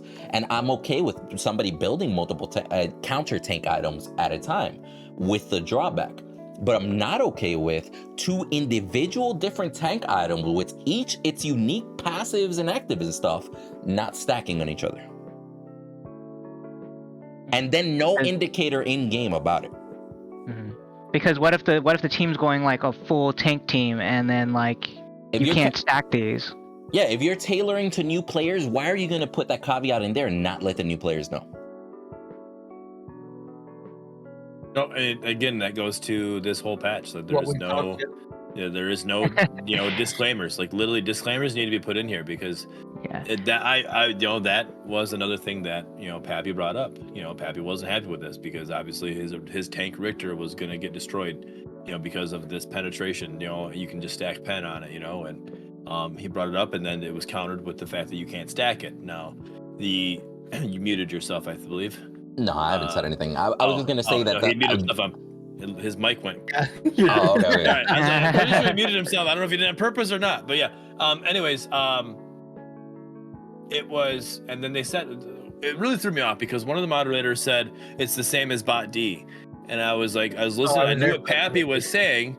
Pappy said that you're putting two different items on, and they're saying, no, it's the same as Bot D. I'm like, what do you mean by it's the same as Bot D? I was literally trying to think of what item as the same as unique passive as Bot D, or whatever active is Bot D. I'm like, I don't know of an item that has the same active as Bot D. I'm like, what do you mean? They're like, well, if you put two Bot Ds, I'm like, well, yeah, but that's obviously the unique different items. The literally words. I'm like, that's we know the unique passives and actives don't stack, but the unique active for Bot D and the unique active for miracles do stack. You can use both of them, right? Obviously, they're two different. One's shield, one's health. But my point is, they're two different unique actives. Yes. This is a unique whatever about its item. This is they're two different individual unique items. They definitely should be able to stack. Doesn't like that. Yeah. Right. It makes it confusing. There's two lifesteal items, right? Yeah. In carry? So D-Blade, for D-Blade, there's D-Blade and what else? I mean, there's Jar of Hearts, there's Bloodlust Saber, there's... Jar of Hearts doesn't have lifesteal anymore. They got rid of that. Oh, right? True. Oh, that's true. Bloodlust Saber, still. Bloodlust Saber. So if I put Bloodlust Saber and Jar and D-Blade on, am I still getting... does my lifesteal stack? Doesn't it? It should, yeah. It should, but now with this, I'm like, what is it? Does it? Yeah. Does it? That's my question. So I'm saying, like, if this is something that they're doing across the game, then I guess fine. But it's something that it needs to be explained. It needs to be a disclaimer. Another example: Ace gives me percentage crit chance damage. Right. So now Fire Cannon. Why is that one giving me percentage crit chance damage on top of that? Why do some items stack and then others don't? Yeah, even though one's an item and one's an aspect, but we're talking about values and percentages. So with one item and an aspect, I get 60% critical strike damage being added. But you're telling me that two items that I had to earn and invest into and spend almost 5,000 gold in the game, which as people may know is a lot. Like you have to do a lot to get that 5,000 gold. Now you're gonna tell me they don't stack just because you don't want them to? Why'd you put the stat in there? Yeah, I understand what you're saying completely. But if they did let it stack, it would be disgusting. So I had a back and forth with Pappy because he brought up like the whole, but it's gonna be 60% if it does stack, and I'm like, let me give you this example. Blighted Chestplate gives you 80 physical armor. On top of that, a Bale Arm is gonna give you 40 physical armor. That's 120 physical armor. That's a shit ton, first of all. That's 120 physical armor. I take away 60% of that, okay, you still have 50 physical armor. My shots still are not doing the same. You still have more than one Bale Arm of armor equipped. Right. And I'm wasting 2 items to counter you when that carry's gonna fuck me up because he's not countering a tank. Right. So I was okay with the stacking percentage. Yeah, me too. Because the only people who can burst down tanks are damage are energy like mages. Those are the only people who can burst down tanks quick enough. Even with 25% or 35%, and that's just again penetrating the armor, it still fucking takes you a long time. If I'm building a giant slayer, if I'm sacrificing my economy in an item slot to specifically target a tank, I'm not saying I should melt it in 2 hits, but if that tank doesn't go from 100 HP to 0 with his 4k health and all the armor he has, if he doesn't go from 100 to 0 in 10 shots, why the fuck can't I build 2 of them? Right. Like what? There's shit. Obviously, if an ADC is targeting a tank, like if it's a tank and ADC one-on-one fight, full build or whatever, the tanks should obviously win, right? Because they have that health, you know. So I think it should stack in case of those one-on-one. At least it gives you somewhat of a chance to win. But then most of the time, especially with the tanks right now, it takes 3, maybe even like 4 people to kill a tank. Full Sev, full stacks, or Greystone. You know, it takes a lot to kill those people. So I think these items should stack, in my personal opinion. And be mindful on the counter offense, a full proper crit lifesteal build versus a giant slayer build, we'll call it, in an overall team fight will do better 100% of the time. So why would you ever build this then? That's what I'm curious. Even if they did make it so they stack, would you ever actually use it? But that's the thing. These are situational items to counter tanks. If they have a guy that decided to build an Argus Cataphract, a Blighted Chestplate, Bale Arm, Physical Boot, and then for energy, he only has Fountain. Because our team decided to go 4 physical, 1 mage. So he's all decked out in physical armor. Literally, if I build these 2 items, and even if they stack, I'm gonna struggle to kill that guy. Yeah, there's got to be a drawback. There's got to be, like how it says remove attack speed, there's got to be something that gives if they're gonna stack. Like if you're gonna give up your time to kill for more damage to tanks, that should be an okay strategy. Because if they're coming at you, especially if it's somebody you know, like say if every team fight, say like a Sev or a Greystone is usually the one targeting you, it should be a way for you to focus them even more. So at least you're doing somewhat of the same amount of damage elsewhere. At the expense of not doing the same amount of damage elsewhere. Like you said, remove the attack speed, like I said, getting rid of crit, getting rid of but it's more effective against a tank. As it should be. And in multiple MOBAs, there's items like that. Go ahead, sorry. You're good. I just want to make sure. So going back to stacking and seeing how things, I know how things stack because it's got the same, because it's not a percentage, but it's still stacking. And this is where the disclaimer. This is where that gray area comes in. And this is where SMS needs to make it not so gray. We look at the Cloak of Fortune, gives you a 0.25 crit chance. All right, A shot gives you a 0.25 crit chance. I know those 2 stack. I know if you got both of those, you would now have a 0.5 crit chance, right? So because those stack, how do I know that Doomsbringer Rifle and Titan Slayer don't stack? Yeah, it was that's the biggest issue there. That's the biggest issue. Now I do agree with you. I'm okay with it stacking because it's situational. It's not a great buy. Like if I'm just build, if that's my normal build, you're doing something. Then you as the enemy team can counter me pretty hard.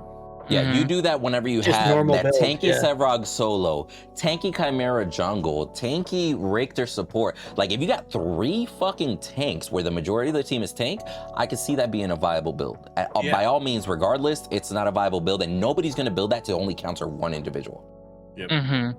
But do you think tanks are struggling right now, as is? No, I think tanks are pretty good only because they're pretty tanky. Don't get me wrong. I've seen people try to, especially with tanks like Sev and Greystone, and even Grux too. I've seen are pretty tanky people. Those people, because they don't have sustain things like Kai and Boris do, those 3 should be pretty hard to kill. Even Kwongs are pretty tough to kill sometimes.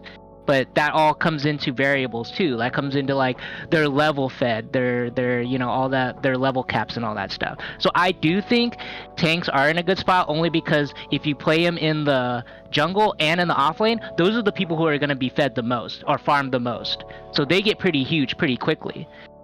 So I think that's why tanks are in a pretty good spot right now. I think tanks are over-tuned in a sense, and here's my reason why. The reason I think they're over-tuned is because all of their items are giving, It's damage. it's a brawler. It's a brawler. Oh, yeah. It's not a tank Yeah, item, Not a right? pure tank. So no. if you want to, and that's the thing is, that's why I'm glad they're introducing more items, because eventually they're going to do some more items, and then you can have a You get tank a real build. tank. Yeah. You can have a brawler build. You can have Mhm. a attack build, whatever. Like you can kind of mix it. But if you build brawler, then you're not gonna be obviously as tanky. And you're not Tanky, gonna yeah. be as you're not gonna be a carry tank or whatever. You're not gonna do as much damage. So there's got to be that hit or miss. But right now, all of our builds for tanks, Brawlies. you're building brawler items. So that's where the issue I think happens. Yeah. You do make a good tank, but you're also able to do some damage too. So that's what another thing that makes it harder as an ADC, and you kind of have to build these Doomsbringer rifles and this Titan Slayer.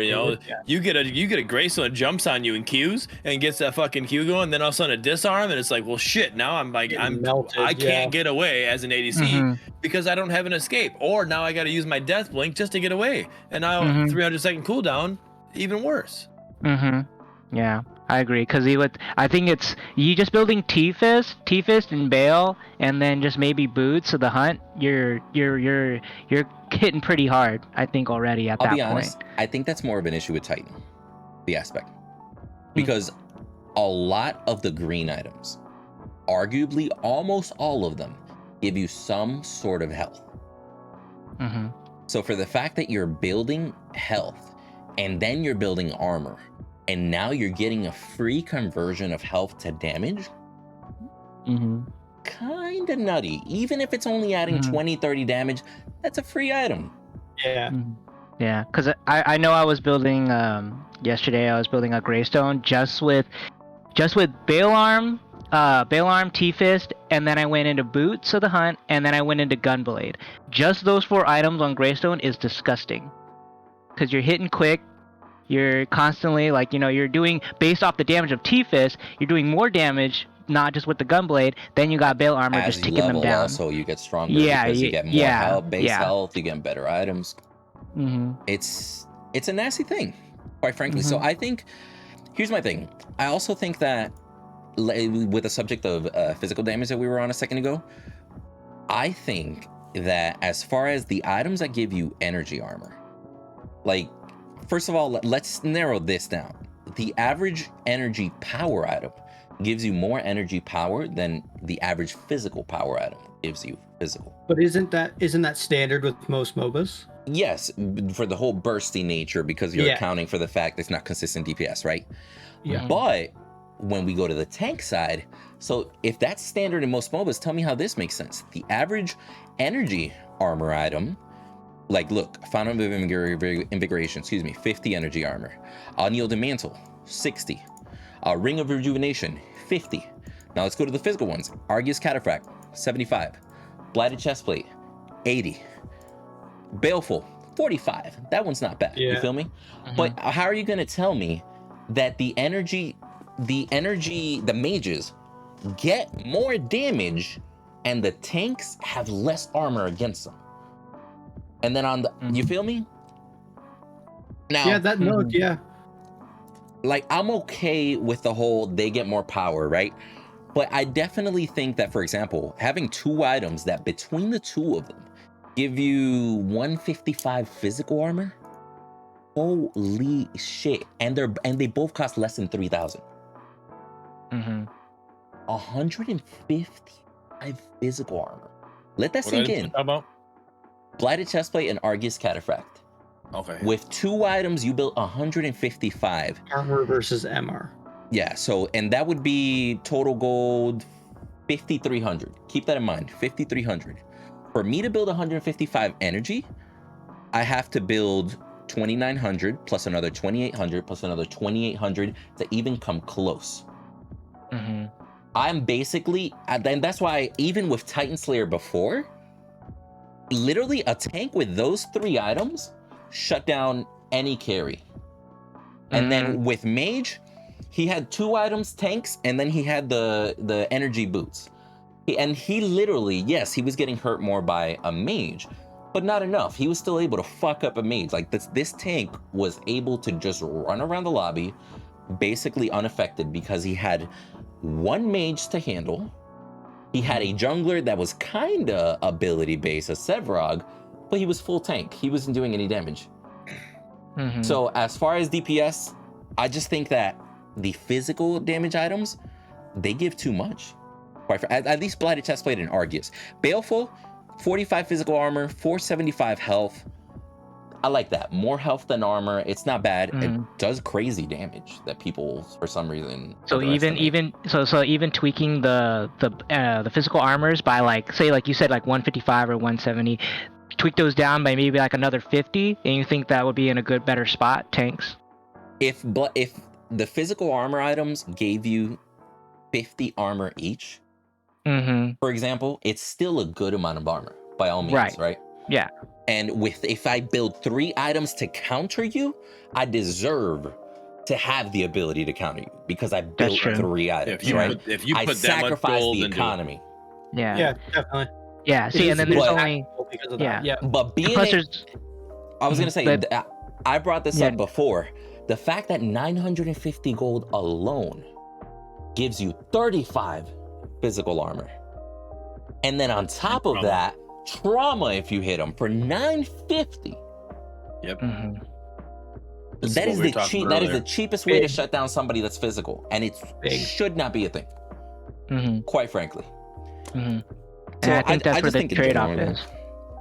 Like the trade-off with these 2 Titan Slayer and Rifle, I think that's where if they're building 2 full cards just to counter a tank, then I think they should stack. Coming back to it, that's a good point. If they're building 2 cards that add up to more than 150 armor to counter me, but I can't take 60% of that away and turn it into 70 armor or 80 armor, I'm like, yo, that's still a shit ton of armor. 70, 80 armor. That's still a ton, and you're telling me I can't stack these 2? Hello? That trips me up. Yeah, that's understandable. I don't think they can choose which ones don't and don't. That's too mucky, and it's going to confuse people drastically. It's just not the move. Right. Yeah, I mean, because the whole idea of a unique passive or a unique active, anything unique is not able to stack, right? So if you double that uniqueness, it's no longer unique, right? So there's no stacking to it. It makes sense that I understand that, right? But physical penetration on Doomsbringer Rifle and physical penetration on Titan Slayer, like Doomsbringer Rifle, percentage physical penetration increased from 30 to 35%. Let me pull it up real quick. What does it say? Does it say that it's a the actual item itself? Unique passive. Titan, no, that's Doomsbringer Rifle. Yeah. Unique passive, 30% physical armor penetration. That's a Titan tip. That's like that verbatim is not. I'm sorry. That verbiage is not the same verbiage if I go to Titan Slayer. Unique passive, deal up to additional 20% damage on targets, more maximum health for 2.25 maximum, whatever. And I don't think it's updated yet. I don't think it's either way, updated. but like, unless they update it and these unique passives are literally the exact same verbiage, that's an issue. That then becomes the issue as an ADC or whatever, that we should have the ability to stack these items. That's where that becomes. Because there is no show me anywhere else. Show me a blue item, show me a green item, show me a white item.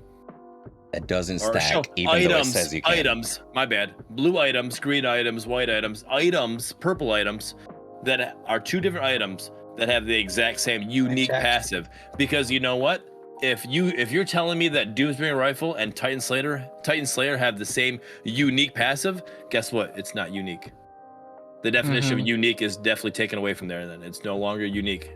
Unless they put the 25% in the actual base stat of Titan Slayer and just keep that does damage based on how many whatever health more than you, then that would make sense. Then those would mesh perfectly.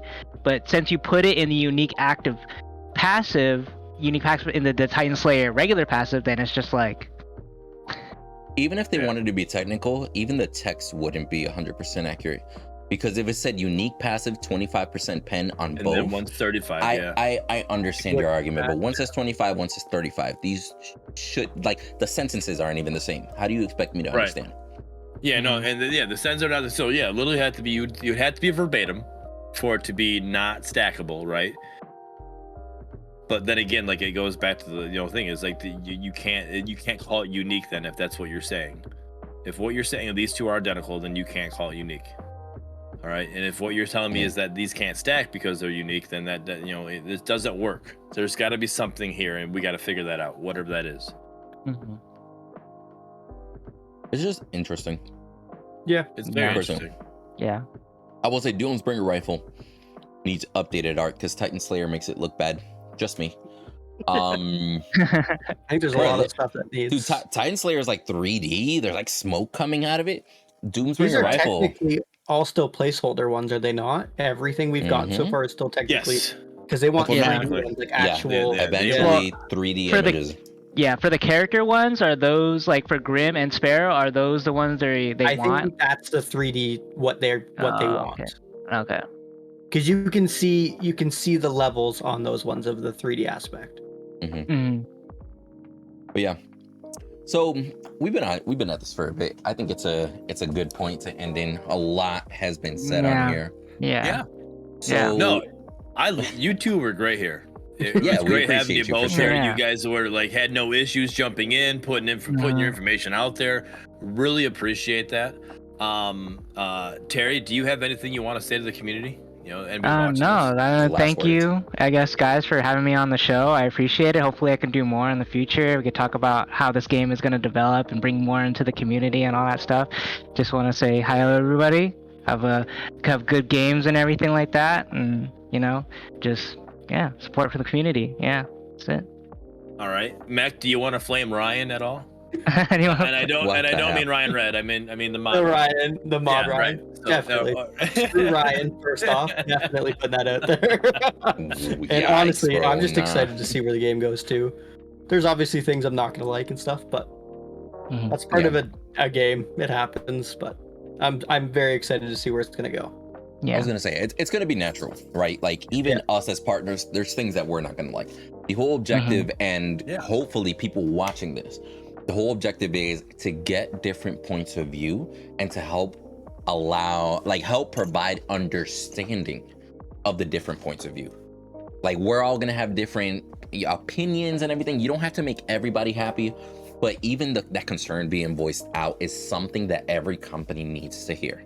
Because it's very easy for something to be type it out in Discord, it got buried. Nobody ever saw it, right? Send an email, that's 1 out of 300. It got buried. Yeah. Nobody ever saw it. Let's not end this real There's a quick. Let's not end it real quick. I mean, I know, yeah, we already did our kind of like closing statements. That's fine.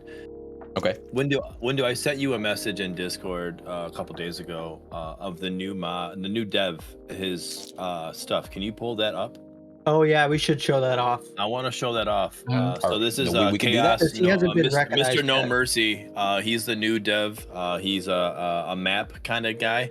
Map and- artist. Yeah, and he's got some good work. Windu, I sent it to you in your So normal. yeah, I got it. So Yep, he's okay. been I wanted to show him off, but my mindset was, has he been officially? He's been talking. All and this he's got stuff. several. He's been talking nonstop in Gen Chat, which I love, by the way. Very so engaging. He's really getting that engagement with the He's down to community. earth, yeah. That's awesome. He played games with me and Mech yesterday. He came on my stream and played games with us. All this stuff was already cool. been put out there in the community. So I figured if it's already been put out there, everybody's already seen it. We're good to show it. That's where I'm like, right. let's do it. So he's a 3D environmental artist level designer. We're just gonna go through some of the pictures so while here. so these pictures are showing up here, me and Mech he played with me and Mech last night, right? He's talking about how he wants to add, like, when you walking in snow, like what he referenced was Red Dead Redemption. When you walk through the snow, you get that footprint. He wants to be able to do that with Fault. Okay.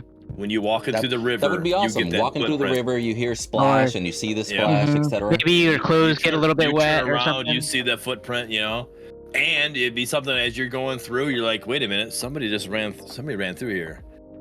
They're not on the, you don't have a ward, you don't have a vision of them, but somebody ran through there because you got a footprint through there. That'd be fucking pretty badass. That'd be trippy. How old is that footprint? If it just Interactive. permanently stays Yeah. there? How old is that footprint? You can go down and Interactable investigate it. environment would be awesome. But yeah, his lighting, everything, it looks really good. I'm excited to see what he comes up for for our map, definitely. Oh Yeah, bro, that I'll would be really real cool. with you. This type of level of detail in the map, like, you you know, imagine? the way shadows are casted, yeah, reflections. I'm gonna be like, It would be nuts. this looks So he dope. came into the game. He first loaded up the game, and he's like, I noticed your foliage. Foliage, yep. Foliage. Yeah, it means Foliage is like greenery stagnant. and grass. Yeah, doesn't move. It's just It Yeah. doesn't move. dead. It doesn't. He's like, I noticed that. So that's things that he's noticed. He's already noticing things with the map that he's already wanting to pick up and change. So like, it's just huge. Like the fact that you see somebody coming in here, he came in and right now what he told us is he's been given some kind of like smaller jobs to do, and he can't wait to get his hands on the bigger jobs. Yeah, right. on the map and everything. You know, on the map and everything like that. There should be a video coming up with this one that you're looking at. And that video is called a volcanic eruption or whatever. That video is, I love watching that video. Is it this one? I It gotta might not be say, this one. It's gonna be soon though.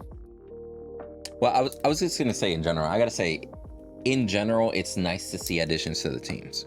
Yes. Time. Very nice to see. Very nice to know that there's somebody with this potential that could easily just make it more engaging, right? Because I would agree with all the foliage. Like, I don't know if you guys noticed, but when you go to the outer lanes, there's some leaves and shit that are on the outer wall that are literally just a flat picture that if you sit on the right angle, the picture disappears. And it's just like flat it's not image. Yeah. Now I understand a lot of that was done probably due to performance wise. So I'm more curious, not like I trust the level of quality that he can do. I'm more curious to see the level of optimization he's going to be able to achieve. Yeah, that's big too. And I'll say this right now. Active. I'm an Oh, yeah, there's a active. video. Oh yeah, I see it. Go ahead. What were you going to say? Yeah. while we watch Oh this? yeah. No, I'll say active. Give us more vertical movement, man. Give us some hills. Give us some, you know. Yeah, we were talking about that last night. Yeah. Give us some And like. Windu's on your side completely. Windu's been asking for more verticality in the game.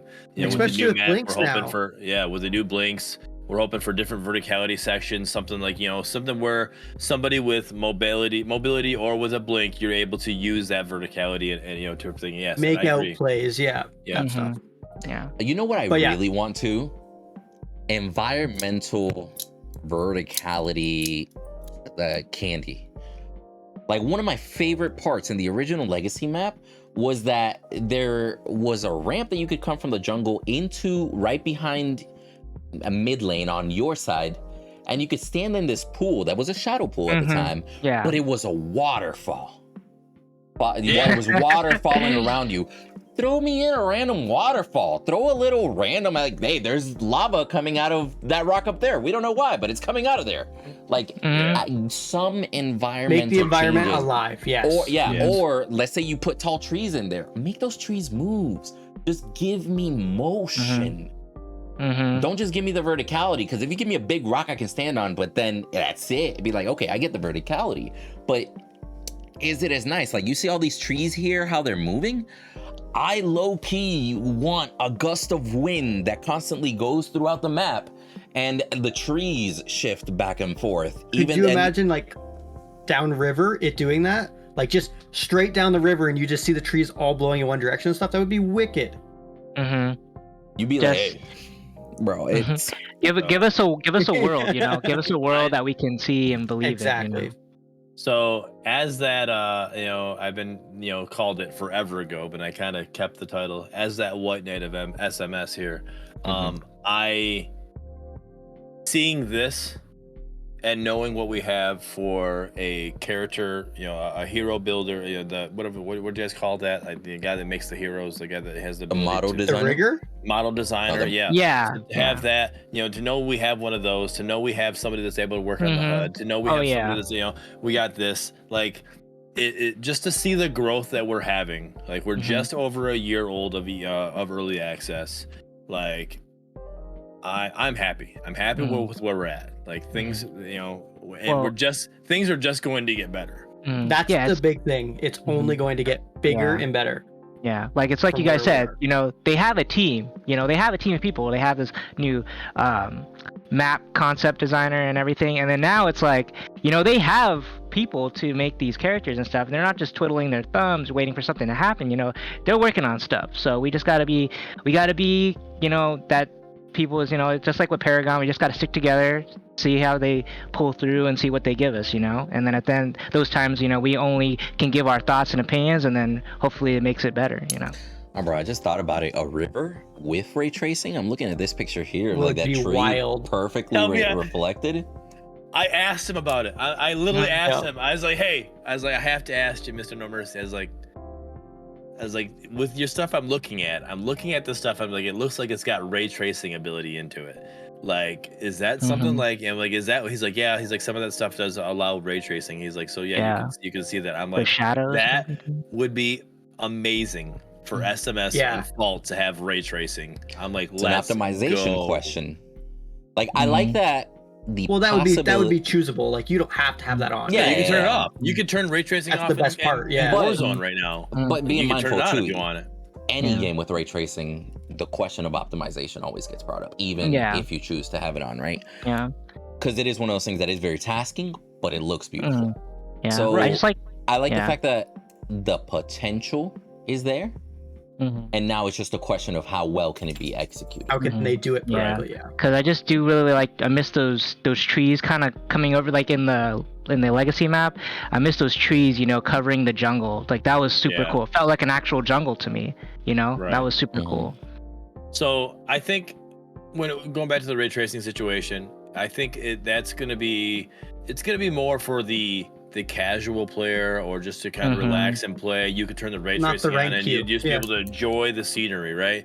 If you go into rank queue, yeah, you're gonna turn the ray tracing down or whatever. You do make some Drop it to adjustments. 0. So Yeah. that way you're getting your max FPS. You know what you're doing. You know, I think The that's same where thing it's with any gonna be. competitive game. Yep. Right. You got to cater to both at the end of the day. Well, I think that's what they're gonna bring. And if they're bringing this guy in, that makes me think that they're gonna start optimizing their game for console gamers, like the gamers with the 4Ks and all that stuff. That's what I think they're gearing up for this. Because I know in their 4K. patch, their patch or their update, they said in the very bottom it says working on console release. So Yeah. I'm assuming that this is what it's for. Right. No, it's definitely working on console, but like, so it's not. I wouldn't say that that's what this is for. It's part of what this is for. Yeah. I think what this is for is like, I would say 45 to 55% of the people who played Paragon, some of the reason they played is just because it looked beautiful. A stunning map. Yeah. It was a Like great. everything Yeah. on It was it was interactive beautiful. Like this is like, environment, you look at it like, what is this game? You know, Mhm. like this is like, the graphics on this are amazing. And like, Yeah. I'm playing on PS4. Like, what am I playing right now? You know, And then that's where it's at. Yeah, and then even when I first did the early access and the legacy map, I kind of, even though people didn't like the size, I actually liked the size of the map, just because it felt so big. Felt like It you felt would so get lost in immersive. it. It just felt like it felt like you're in this really big land that you could like run all around in and stuff. So that's what I thought was cool. It was really big, but at the same time, I really just liked how it felt, how beautiful and immersive it looked, and like how everything, the flow of the map, how you like integrate the jungle and like these little like tiny little hallways of, you know, of the woods and stuff. It was super cool. I think Loved you it. can do that on a small scale and still make it feel big. Yeah. Oh yeah. If That's totally you true. do it right, like you can make it have depth. You can go height. Like you can make those trees tall. You can make it overhangs. Like big open spaces that make it feel big. Like you can do it. Oh yeah. So I'm excited to see. Then and more corridors to go down that you feel like you're running. Like I've been running forever. You know, just going through all these different corridors. And you may have only ran in this very small spot, but you felt like you were running for a while. So the little corridors to kind of help that out. Oh yeah, definitely. Yeah, for sure. Yeah, it was worth giving him a shout out for sure because. Yeah, Welcome. The work looks awesome. Yeah, welcome. Exactly. I haven't got a chance to meet him, but I guess I will eventually, right? Oh yeah, you definitely will. Like I said, Exactly. again, I love how he's very interactive in Gen Chat. He's talking, but he's interactive in the way that he's even like just there asking questions. Like he lived interested. Yes. Yeah. Of what we He think. asked. Yeah. He asked a question. He's like, He's like, hey, what are you guys drinking? If you had a drink of choice, if we were doing hard liquor, or we doing what? I'm like, well, what time of year is it, and where am I at? He's like, it's August, and you're on your couch. I'm like, oh, Line and Kugel Summer Shandy, got it. So he was like, well, so he Googled it. He's like, what's that? So he's from Germany, nice by the way. to see more devs interested in community engagement, because a lot of the devs have taken more of a we're behind the scenes approach. Yep. And even though some might talk here and there, you know what I mean? Like it's nice to see a dev enjoy the community that much, being new and whatnot. Like it's even Ryan stepping back a bit from like being in the gen chat and stuff. Like obviously he's busy, like he's trying to get marketing and everything going and big stuff, but it's just you notice that little stuff. It's nice. Yeah. Oh yeah, definitely. That's kind of a shout out to the community though, right there. Like, yeah. Like people, all right, we know that there's a competitive game coming out soon, right? We all know that. Yeah. But we also all know that Ryan Red, who was pretty active in the chat, that you could guarantee putting his head down. Yes. You could guarantee go over there in Gen Chat in the morning, and Ryan Red would come in and drop the Ryan Red coffee emote and say good morning to everybody. He's not doing that anymore. No, he's working his ass And I'm telling you right now, the reason he's not doing that is not because he's got a different job. No. There's a reason behind that. There's a reason he's not active in Gen Chat. Yeah. There's a lot. There's definitely a lot coming, but I will also touch back on that earlier point that we brought up, and we'll finish here because it's a long one. Yeah. It's long. even if, like, for example, that community engagement was there, people get busy. People, as the game progresses, they're gonna get busier, right? It's not. It's nice to see that community engagement just kind of ramping up a little bit more again, even if it's just the new guy.